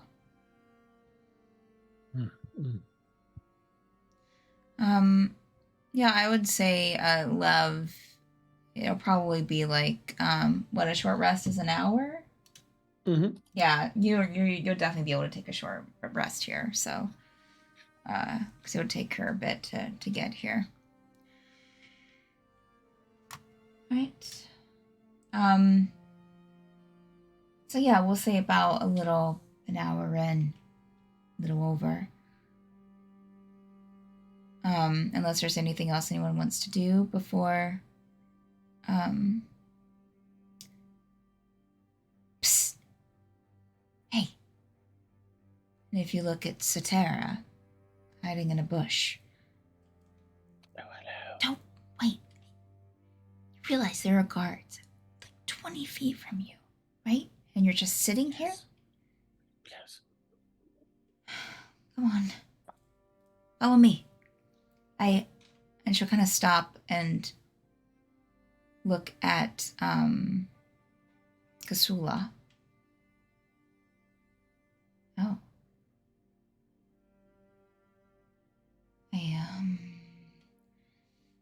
I don't, and she'll kind of like just kind of bow, and I don't know what to do here. All I know is we should lead the way. We should probably move. Yes, we're really good at our We can jobs. figure out pleasantries once we are no longer 20. So she'll get a little closer to you. I don't know what to do. The guards are on high alert. I can't sneak you past all of them. In fact, where are you going to go?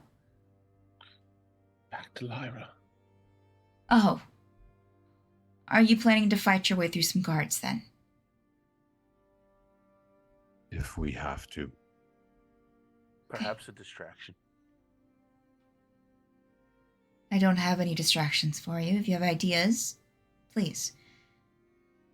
My idea was fight through guards, and apparently that is backup plan, not main plan. Wait. So What if we dress as bears? is that it? Is that the plan? That's it? They'll see us and, oh, there's just bears in town. I thought Don't worry there about might them. be like a second sentence there. Explain. Nope. They've ignored bears this entire time. So Listen, up we go. is there anywhere in town that I can take you just to not leave you there, but just so we can discuss and talk? Anywhere you trust? Yeah, the one place I would suggest, I wish not to bring trouble down upon their roof anymore, so I do not know. Got you.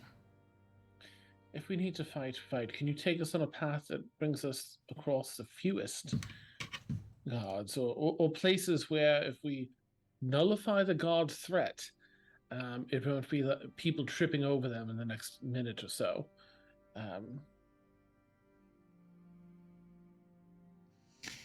Maybe. I mean, I can try. It's going to be impossible to get through the city without running into someone. Right. So, you haven't met any acquaintances in the city that can help you out? No? I think as like a patriot said, I can't think of many, and the one or two that I can consider would not wish to bring the entirety of the guards down upon. Once they're tagged with, I think we're beyond the point of no return with the guards. So, but you'd know better being in the city. But it seems like we disappeared from their sight for over a day. I'm quite sure that they're after us now. Yes, and Lord Callum is back. Oh, that is news. We can solve this whole problem right then and there.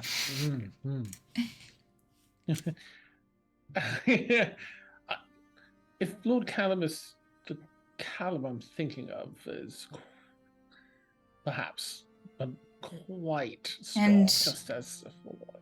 Just so you know, Lady Lyra is getting married tomorrow. Wait, I'm sorry. What? That is a bit of news to us. Lead with that. Congratulations on her nuptials. To whom is she marrying? She's marrying Morwen. Oh, the winker. This is Stephanie going through her Lord notes Winker. because I've suddenly lost his name. Jesus, Stephanie. One second. Let me just find this idiot. Is it? Okay, here we go. Mirren Morwen, the dark elf, came to town, I think, a couple of days ago. Yes, I think he had stopped in and saw Myra the same day we were wishing to. So you're there every day. Clearly this is not normal, yes? This is suddenly out of the blue, surprise you're getting married and it's the next day. Clearly you of all people must have the insight into this, yes? Lyra not behaving like herself, perhaps? It seems to be arranged by Lord Callum. That is not surprising. So, arranged by him. He knew that she was having trouble with Quinn, and since they were never married, decided that it was time. And also been having a few extra rumblings, and the other plane, some pieces, some appearances. It's been a very eventful 24 hours. How did Lyra take this? Is she thrilled suddenly at this marriage? Is she absolutely shocked? He's very charming. I'm sure. I think that she feels she has to. That it's her father's wish. And she'll kind of glance at Kusula, and thus, since the kingdom was a gift from him, and Kusula will kind of chime in, and a gift that she has taken care of. Yes, but she knows Lord Callum's temper and knows that this is what he wants, and that this is probably... she believes that he has her best interests at heart. I do not believe that. Maybe we should be there for ceremony, for part where they say, speak now or forever hold your peace, and we can have our dramatic moment. That would be very fun. That's on my bucket list, to do that. Yes.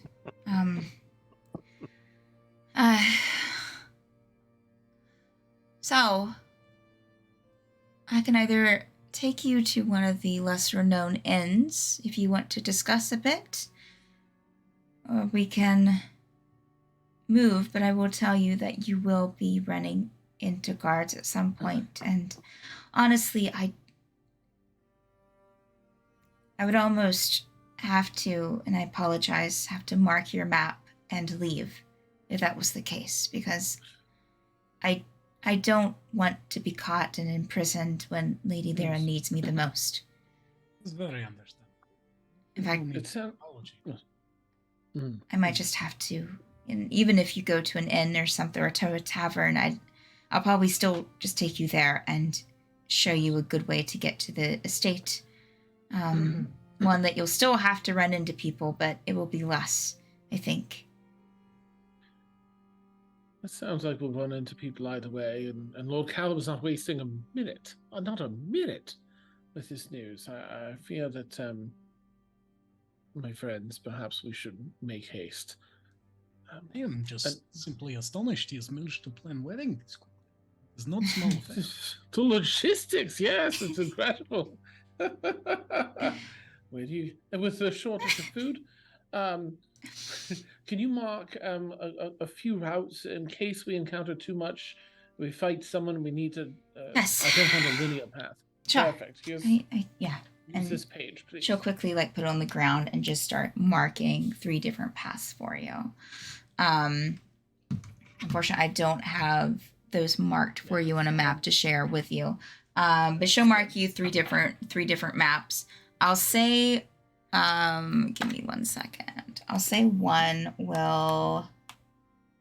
See if I can mark this in a color on my own, just so I know where you're going. So y'all starting right here. So I'd say that one, she'll mark you one that kind of takes a similar route that y'all did before.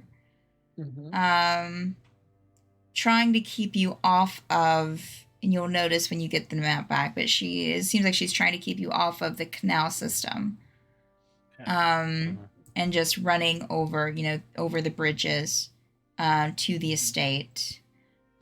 She'll also mark a back way. But that also takes you through, what is that? Oh, shoot.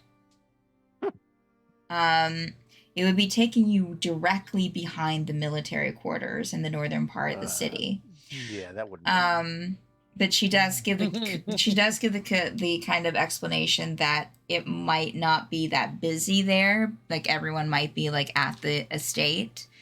You might have some guards and stuff there, but probably won't be as active as it usually is. And that'll kind of take you through there. And Stephanie, try marking in a different color. Maybe I can share this out to y'all.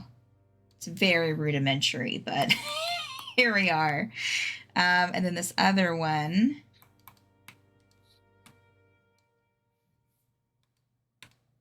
Okay. This other one would take you probably going around the same, half of the same route that you did before. And then, but taking a less direct route, probably to confuse and evade. Possibly through some of the poor districts until you absolutely have to cut across and go more in.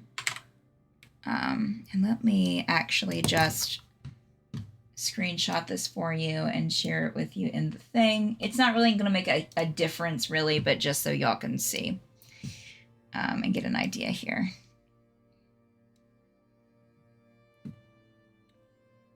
This map is going to be extremely busy. I'm so sorry. I'll share it in the Discord, in your Discord thing. So, top right is where you are starting at that red dot, that large red dot. Okay. And then each of those like thick lines, the thick green line kind of going across the top, that yellow one and the red one are the different places, the different routes that she'll mark to get to the estate. Which is in the middle. Yes, that's the big thing in the middle is the estate. And which one of these, of course, I think well, we weren't in the estate when we fled. We met them somewhere else, right? Who? Yes. Lyra and this person. You met them at the Royal Theater, in the theater district. Which one of these routes gets us closest to Lyra's portion of the estate? Honestly, he has her everywhere. She's under tight guard there in the estate because of the wedding. Oh. So he has her moving around. You don't imagine her in. Now she's getting ready. She's being fitted. I think when I left, someone was consulting with her about table settings. Right. But these routes will get you to the estate. Thank you, Satira. You've been very helpful. Indeed. Of course. Yes. Are there entrances?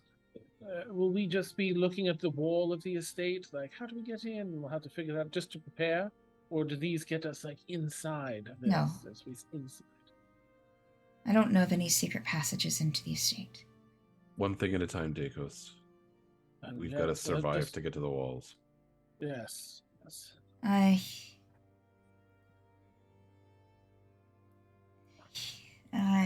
Do any of you know sending? The spell? That you can Not I, but talk. I do.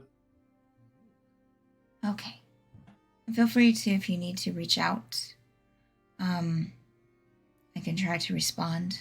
And here I managed to grab these, and she'll give you a sending stone. I mean, that can only be used once a day, but it would help in case you need to reach out to me for an emergency. Thank you. Welcome. And yes, okay. Is there anyone that I can? I don't think that I can draw anyone out of the castle, right out of the estate right now. Is there anyone that I can get for you in the city? I'll turn to Dacos. Do you think Oh, the Whisperer might be of assistance? I mean, it can't hurt. They seemed, if you wish, and I'll look to her too. If you wish to inform this individual, here's their establishment. They seemed eager to help before, Oh, but please be sure to let them know only if they wish. I don't wish to get anyone involved that isn't ready for the fallout. okay. Yes.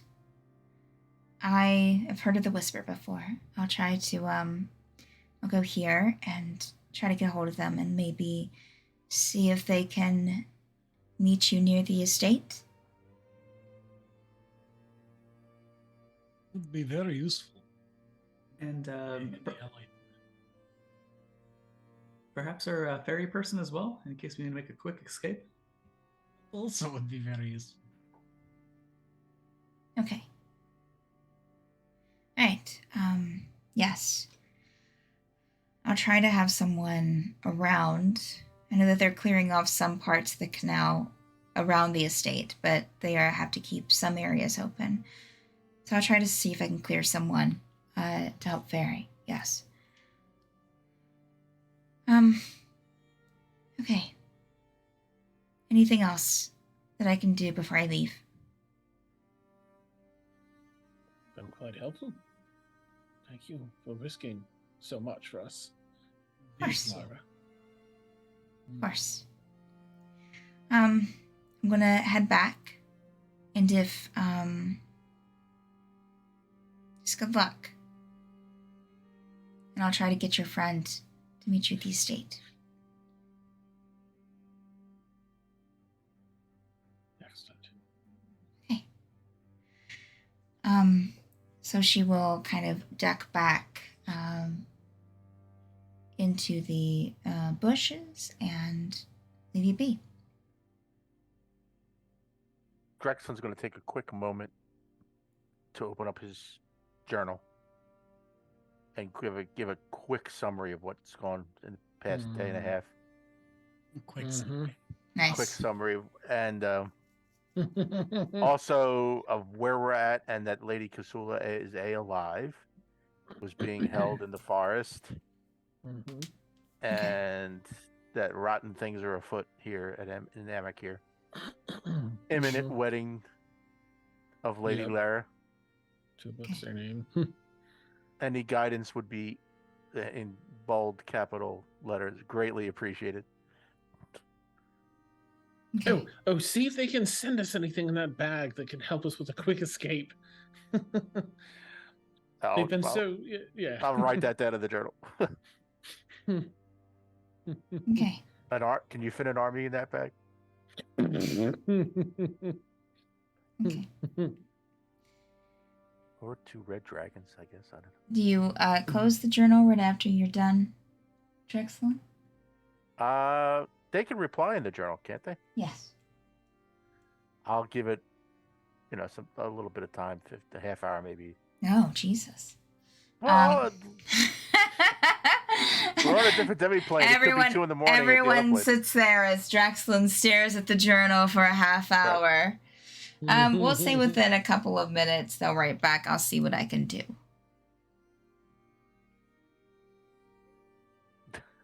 He's gonna write half sarcastically in the journal. Great.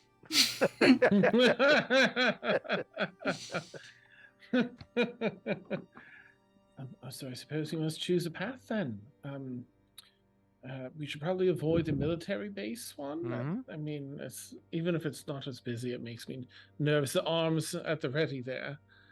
What are our other 2 options? They seem short. Yeah, wait, the red one was the military base one stuff? Nope, the green one. Green one. That okay. H at the top, that square that says H, that has H in it, Okay. is the military. Okay, so Gotcha. that would take us behind that. Yes. The yellow one seems shortest, and I don't see it running by anything of import. What is just out of curiosity? What is K in the drawing? K is, I mean, y'all don't necessarily know exactly what's there, but you would have noticed that it was some kind of school probably when you were, as you've been kind of using the canals in the city. Okay. So it looked like some kind of like, more like a school. You would have seen people different ages there. Okay. My vote would be for yellow. It's not only the fastest, but it'll bring us to the corner of the estate. Typically keeping a close eye on cardinal directions, directions in which the walls face. So approaching the corner might give us more cover. I think you are the expert here, not me. In fact, I am very bad at being quiet. I will stay back as much as possible. All right, let's go. Agreed with yellow. He'll stick as close to Lady Kisula as he can. Yeah, Kisula will, I'll follow everyone's lead. I guess it's time to get our hands dirty. Let's help these people. Okay.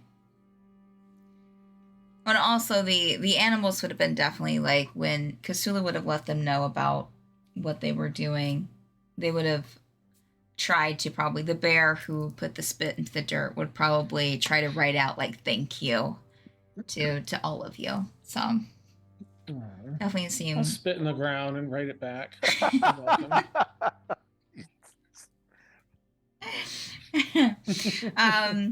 Okay, so y'all have chosen the yellow path, correct? Yep. Okay. All right.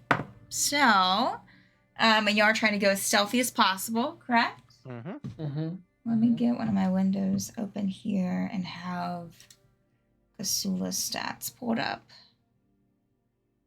Into the forest. We don't need that anymore. Let's see here. Okay. All right, so everyone make a stealth check. And also, who is kind of doing the navigating? Whoever that's going to be, you just need to make a survival check as well. I suppose I can if you want, only because I have the map. But okay. That's up to all of you. I don't feel any need to either. I mean, Yava was doing it in the forest, but I don't know if it makes sense for Yava to do it in the city. So somebody else is certainly welcome to. It should not be, Well, Dacos it is. Okay. All right. Let me just remember my stealth number. Let me just write it down so I don't forget. Yep. All right. My what is my survival? +3, 15 for survival. Okay, so we'll start with you, Dacos. So 15 for survival, and then what did you get for stealth? Right. So it's a 14 + 9, so 23. 23. Nice. Lev for stealth. Sorry, can you get back to me? My screen froze. Oh, sure, yeah. No, I need the answer right now, Ed. Yavani, what did you? 30 then. What did you get for stealth? 19. Okay. Drexlin? 5. Joe? That's a 7. It all tracks. So going over your survival Dacos and with navigating through the city, you seem to even though what Satara put on the map is a lot more elegant than what I drew on this map that I shared with you. So definitely very clear on like what street, like suggested streets to go down, over the bridge, which, bridge to take. It seems to be pretty much a straight shot. I'll say that your so we'll say, I mean, I'll cover it again in a bit, but we'll say that we'll get you about a quarter of the way. And then I'll cover the rest of it too. I won't make you roll for all, but anyways. Okay. Lev, were you able to roll? Yeah, 16. Okay. All right. So, I think that was just Joe and Drexlin. The rest of you did pretty good. Let me see in this first quarter, and please write down what your stealth was so you remember, just in case I forget. I have to ask you. I would greatly appreciate if you would. Let's see, 12. What is there? What is that specific person's?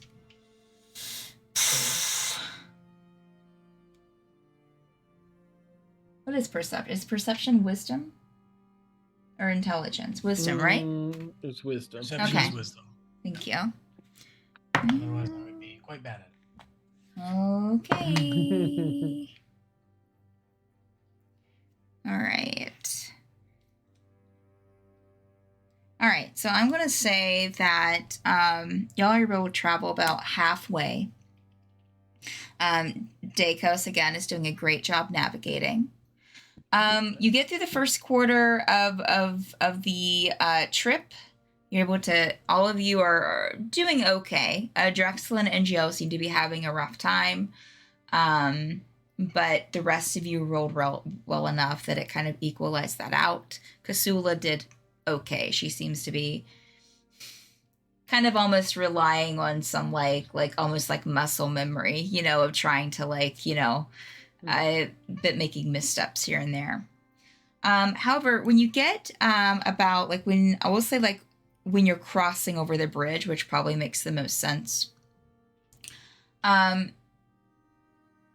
you start to as you cross over the bridge, you start noticing that your stealth, because you're kind of out in the open when you do that, and even your best rolls would have been a little rough there.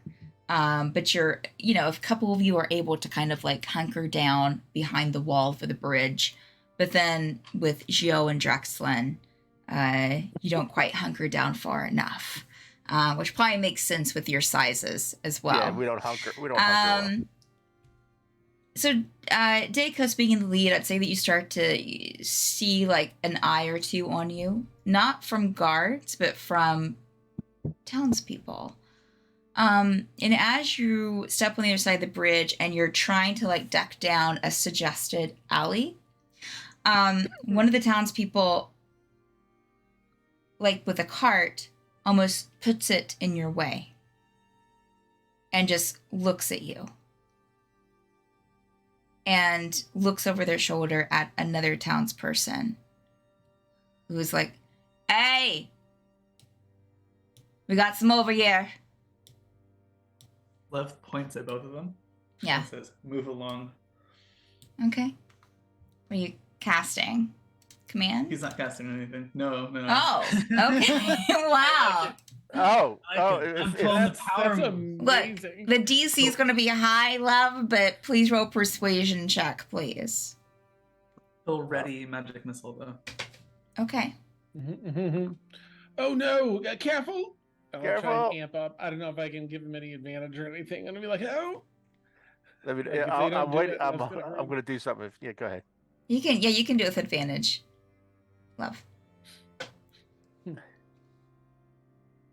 19. Okay. All right. Yeah.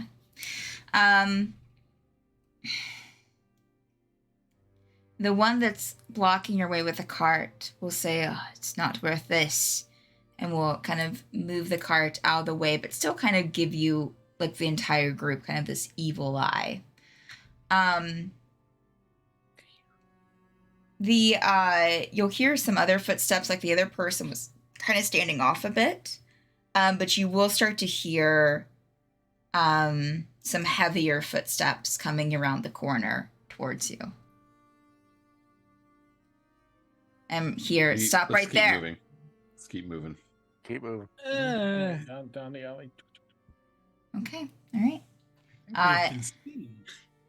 So now you are walking, or are you running?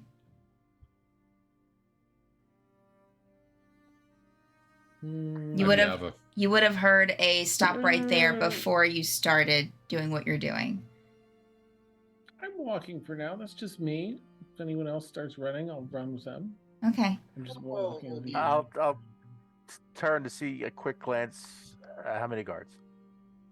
As you get about 5-10 feet down the alley, you see 3 guards behind, like, approaching behind you. Hey! With their spears out. I'm gonna walk down the alley, jump on my broom, and fly up a little bit, so I can drop down on their asses if they come in and attack my friends. Well, so y'all are already inside the alley. They're 10 feet behind you, entering into, like, they are coming into the alley. So they are coming after you already. I'm sorry, I thought we were deciding if we're going in my bed. Yeah, okay, I'm walking then. You're walking? Yep, so I'm still walking down the alley. Well, Yo is gonna turn. Yo is gonna turn and say, "Do you really want to do this right here, right now?" Nay. Yeah, we do. All right. We can either fight you, or you can come in to see Lord Calum. We have a stop to make before then, I think. Drexel, please. I'll turn to the guard who addressed us and sort of like half sidestep to reveal Lady Kazula. It would be rude if the mother of the bride couldn't attend the wedding. Then you'll come to talk to Lord Callum. Eh? I don't think that's what we said.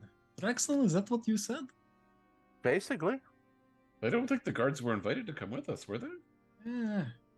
They seem to be inviting themselves. It was a bit rude.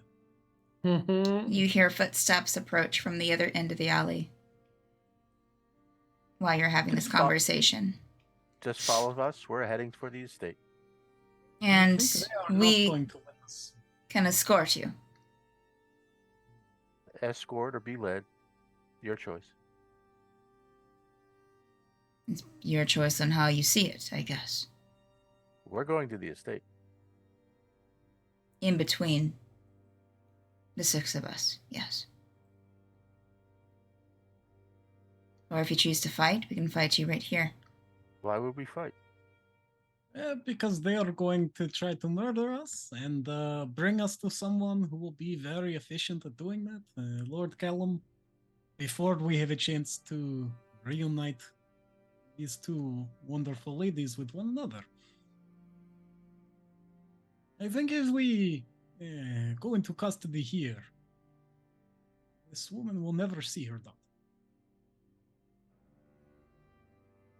It is, however, Lady Kasula's decision, I suppose.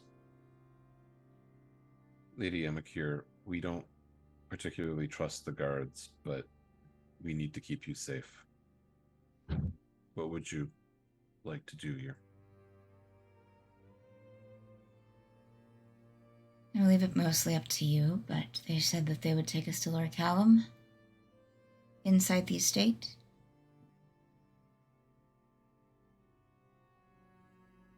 Okay. Yava looks at the others and kind of shrugs.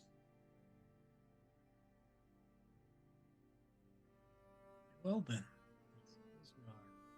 I'd say we take our chances. Escort us. Raise one hand,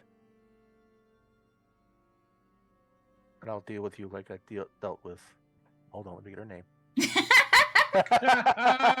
Nice. So smooth. Like Yeah. What the hell was her name? like an old country road. That's how smooth that was.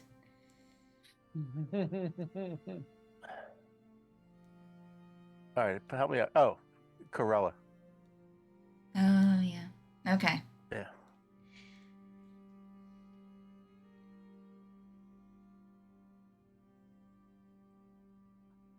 As we're escorting you, you have my word. Fair enough. And we'll turn. Anyone looking around would see that he's been joined by like 4 other guards. You have 5 guards on one end of the alley and 5 guards on the other during the span of this conversation. Are we walking through the streets? Where else would I take you? Oh no! I was asking the DM that because. Oh, okay. I mean, I was Yeah. worried that you thought that was a DM answer. Where else would I take you, Frank?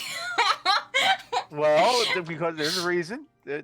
Yes. As we are escorted through the streets, Drexel will say in a very loud voice, "It is a joyous day for a wedding.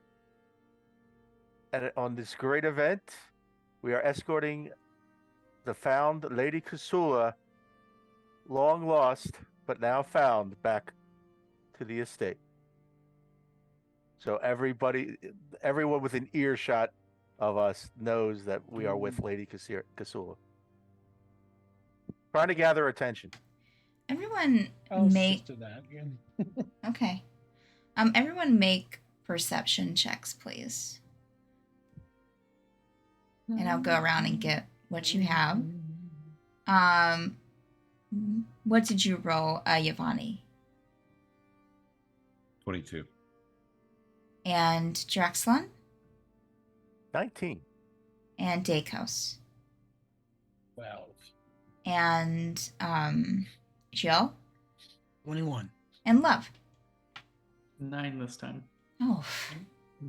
All right. So I would say that everyone let's see. What was I going to point out? I've done forgotten. I would say that everyone except Love, probably. I would say this would be clear enough for a 12. Would notice that. So you're doing that, Drexlin. And I'd say maybe Dakos wouldn't recognize this with the 12.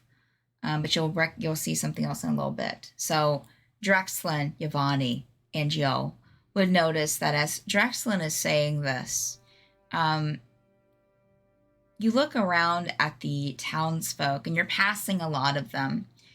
They do not seem like they even recognize Kusula. Like there's no sudden like, oh, Lady Kusula. There's none of that. And Dakos, you would notice the next thing would be that as you're walking with the guards kind of make a circle around you, not just front and back, but they kind of make a circle around you, leading you kind of, there's 3 at each side, a few at the front, a few in the back, as they're escorting you through the streets towards the estate. You would notice that everyone except Lev would notice that the townsfolk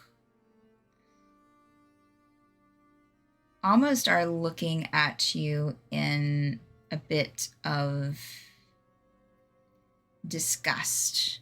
Like it's a different way that before they looked at you like outsiders. This is more like they don't want you to be here, and they're kind of disgusted that you're here.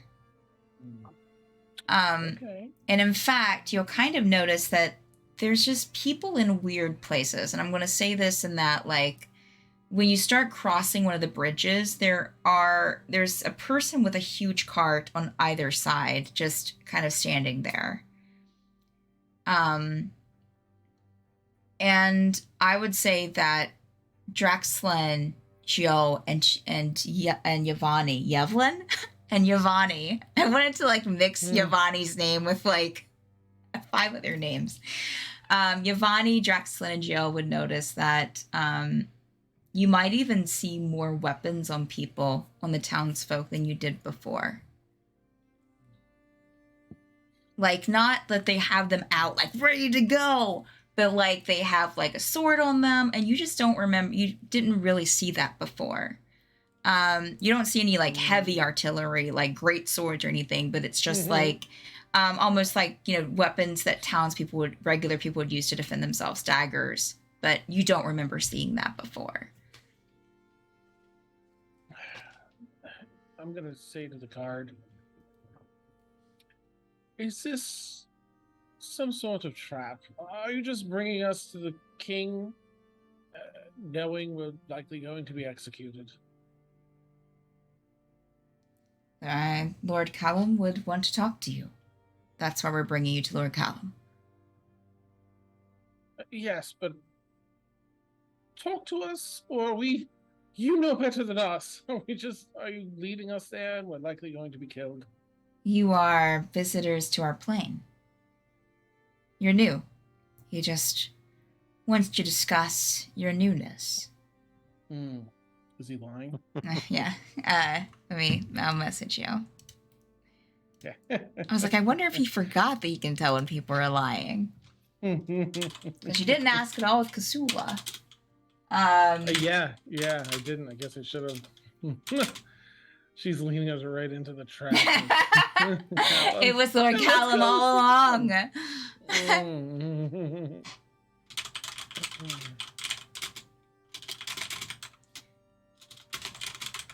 Oh, sorry.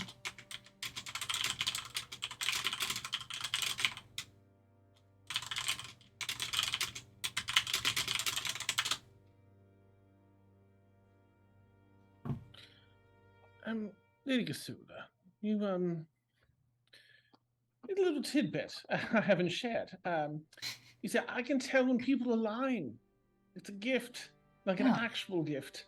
Yes, and they're lying through their teeth. We're on our way to death. Do you still wish to do so, or can we do something about this facade?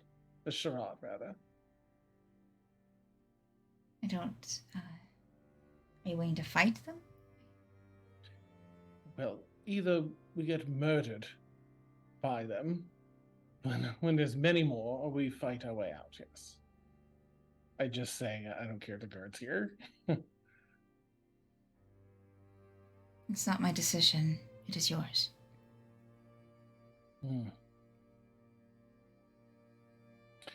They're lying, everyone, just so you know. Oh no, I was not under any other impression. I am just, I think, and Yo is also talking just clearly in front of the guards here. We have a decision here. Either we fight our way out after they lead us into the estate and we are in the presence of Lord, what his name is, and he is very powerful and we have big climactic fight with however many guards about, or we fight these 9 guards here, kill them quite handily, and go there ourselves. 10 guards here. Sorry, I almost missed you. You are very short.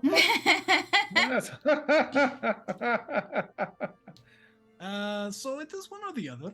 Personally, I think 10 guards much easier to kill than Fae Lord. Yes, Archfey, I believe. Yeah. Drexler's just going to say, killing 10 guards only delays us meeting the Fae Lord. But we would be able to do so on our own terms, not led in by an armed retinue that is immediately going to... I'm sure he's waiting with more guards. The guards will stop walking. Oh no, please, not on our account. We can keep going. We can walk and talk. We're just working things out. Yes. Sorry, this is Stephanie.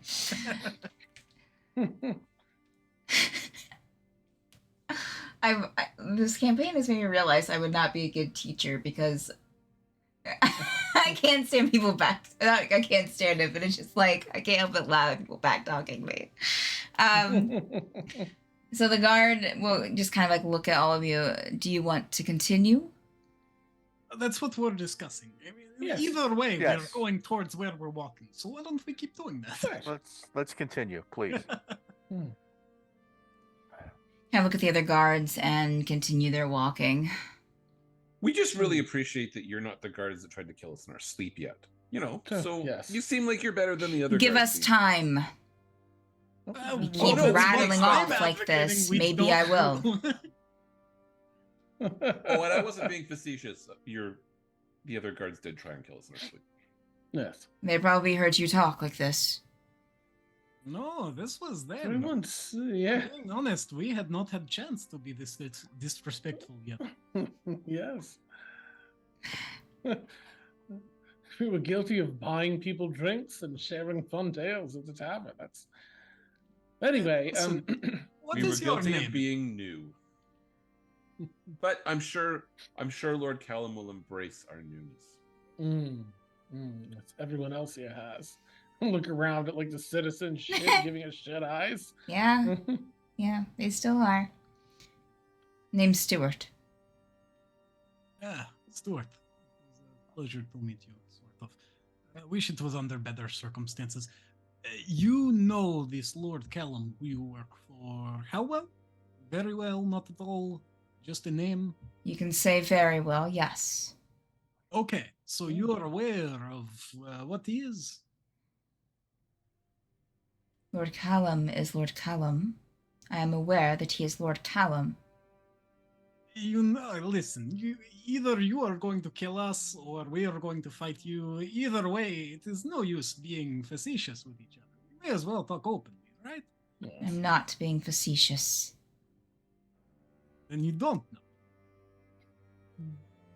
Stuart, why do you work for Lord Callum? Because I work for Lord Callum. Why do I need a reason? You are a very tautological man. Has anyone ever told you this? A job is a job. I'm surprised we're not walking in circles as well. Have we checked to make sure? You are I probably at this point getting within like 40 feet of the estate. 50. Oh, nice. Very close. What do we see guard-wise up ahead at the estate? So you pass some guards, some other guards that didn't join the 10 guards with you. As you approach the estate, I would say they'd probably start taking you around the side. So you'd see like a couple of guards around the side of the estate. If you want to make a perception check for me, just to for this part. Give it a shot here. Oh, a natural 20. It's Okay. 26. So Dacus, you're able to see, actually you look up and, you know, this estate is probably, you would assume, like 3 to 4 stories tall, you know, in most areas. You would also see the part of the, one of the spires that broke off from one of the, from the second demi-plane a couple of nights ago, in game. You would also notice that you would be able to see a couple of balconies on the side of the building. You're kind of on that, if you're looking at the map, you're on that right side of the building, is where you're approaching and kind of where they start to kind of take you alongside of. But as you're approaching that, you'd be able to see a couple of balconies and there's a guard on each balcony. And then, unless anything happens between now and between getting up to the front of the building, you would see some more guards up there. Typical, you know, you see like those 2 large stone thrones that are on the that are kind of on that outside precipice before you get into the estate. You'd see about 4 guards out there. and then about 2 guards at the door. Well, And it might be a bit too late, unfortunately, for us to engage. But odds are still better than all of these guards and Lord Callum. But, the parties will be done and all. If you wanted to seize the moment before you get in front of the palace, in front of the estate where there's other 6 guards, you could do that. I would allow that. Or you can continue on your walk towards the front of the estate. Stuart, you seem like a clever guard. You're probably thinking about Jesus. the long term versus the short term. And Lord Callum doesn't really have that much of a stranglehold as it might seem here in the city. You said you were in it for the job. What if we could offer you a better job? I don't think you could pay me enough, sir. I think we can make a offer you couldn't refuse. I don't think so. And you'd be working for someone that doesn't mercilessly kill hundreds, if not thousands. He's not killing me and mine. That's all I care about. And that tells me enough about you. Not yet. Then you are a fool. Mm-hmm. I'll say this to it because where do you think all the other villagers went? I know. You know, and you allow it to happen? Just to get paid? I wasn't here when it happened. So that makes it okay? It's I going wasn't to happen here. again, Stuart. Yes. It's going to happen to you. You're next. No, because I come from Lord Callum. The guards are through him. We're not citizens of this place. We go back with him. There are guards on the force that I know that was here the last time. I see. Well, don't say we didn't offer. You're just going to be one I of the many. won't. If you say so. We saw a lot of animals, but I think you'll be making mighty nice sheep. I don't think it will go. I think I just explained to you that I'm not going to be an animal. And I agreed with you. Yes. More likely you will be. We're almost there. Yes. And you'll hear another guard, I think. The Sovereign.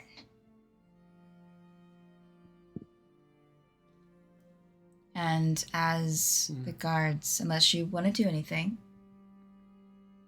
Okay. I'm not getting that vibe. I Okay. don't know. Yava, do you have any indication, anything? I don't want to jump the gun if Lev or Yava aren't nothing. Okay. Yeah, it's going quietly along with the guards. Okay. Okay. Continue on. All right. So the guards will take you out to the front of the building. Again, you pass those about 4 guards that are kind of out on that precipice near the stone thrones. Take you past that and towards the decadent front doors of the estate, where there are 2 other guards. And as you step through these large, elegant doors and through a second set of doors, you see another 2 guards and yet another guard that meets you in the hallway. Ah, you found him. Lord Callum's been waiting for you. And that's where we're in tonight's session. So, here we are. Thank you so much, viewers. Thank you so much, players, for the session. All right, let me see here. I haven't done this. Why can't I think? Yeah, so you've been watching episode 15 of the Penumbra Assembly. We are fastly approaching the end of the season. This is season 1 of the Penumbra Assembly. So yeah, we have, I would say probably just a couple, 2, 3 more episodes probably left. We're kind of getting into the final swing of things. And yeah, super exciting. All right. So yeah, we have a lot of stuff. We won't be having the Penumbra Assembly next Wednesday because that's our Patreon movie night, which we have a Patreon.